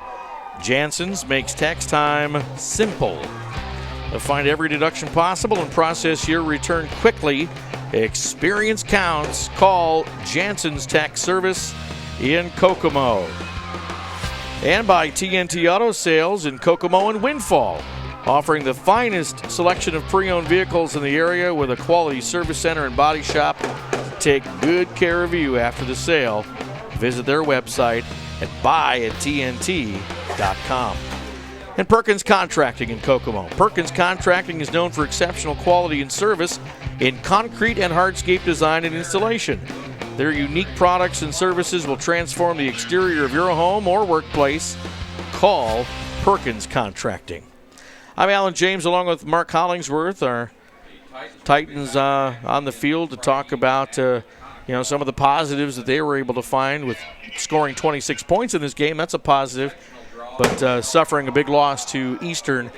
Eastern gets their first win in the conference. Taylor continues a losing streak that's 8 games strong in this season, and next week both of these teams play some tougher foes, so I guess they can celebrate tonight while they can. I think so. I think Eastern's probably glad to get this win under their belt. They'll have a great bus ride home. One of the things that still pops back in my mind about this game, it was 13-13 in the second quarter with 8 minutes to go. About 8:09 to go. And that's when that fumble occurred, and then the landslide just it blew open. And right. Eastern, it seemed like every time they got their hands back on the ball, were able to score. The other game, go ahead. I don't think they could handle Northwestern's quarterback. His passing skills, not Northwestern, Eastern's quarterback. Eastern's quarterback's passing Bates, skills. Yeah, Bates. Right. He's quite a quarterback. He's a junior. Yeah. And he was strong when we saw him against Cass. He was strong here again tonight, and he certainly is something that Josh Edwards can build his team around as they come back in 2014 and show more of a prowess here in the MIC. Around the conference tonight, a big upset victory. I think we can call it an upset victory because Heights loses at home to the Western Panthers. And Drew Bellis had a big night for the Panthers along with Ben Lanahan. They rushed for over 350 yards in the game against Heights. So it was a ground attack for Western that prevailed tonight. Northwestern was a winner over Peru tonight, and that score 37-18 the last time we saw it. And we saw Cass over McConaughey. So Cass wins their 4th in a row, defeating McConaughey, giving the Braves their 2nd loss in the conference. So now you step up, and there's really only 2 teams left with a single loss in the conference. That's Heights and Western. So next week's contest is going to be pretty interesting. Yes, it will. Cass at Western. Cass certainly has the prowess to beat the Panthers. Doing it on the road will be difficult, but the Panthers have a share of the conference championship to play for tomorrow or next Friday, and we're going to be at that game. So absolutely. That's going to be a big one for us to cover next week. So, actually, though, you think about this. If Western goes down next week to Lewis Cass, that's another loss. And if Hamilton Heights finishes up with a win, they'll be left at the top by themselves. Yeah, that's the only way they can win the conference by themselves is with a gritty win by Cass. Next week, Taylor will travel to Maconaquah to wrap up their MIC play this year. Eastern's going to play at Northwestern. Of course, they were victors tonight. And Heights will be at Peru. Peru losing tonight, so they'll be perhaps sitting ducks for a Hamilton Heights team that's going to be coming back with a vengeance. And Cass will play at Western. That's the game we'll have for the MIC Game of the Week to wrap up the regular season here of high school football. As our MIC Game of the Week will be at Western next week. Tonight here at Taylor, it was quite a contest, and we got to see some good football in the early part. It surprised us a lot with all the scoring, and not bad for these two teams to end up with the final score. It was a lot of fun. Good Friday night football under the lights. All right. Mark Hollingsworth, I'm Alan James. Thanks for viewing us here, and of course either live or on the live stream archive throughout the weekend. The final 57-26, our MIC Game of the Week from Taylor High School. So long. We are Fast Play.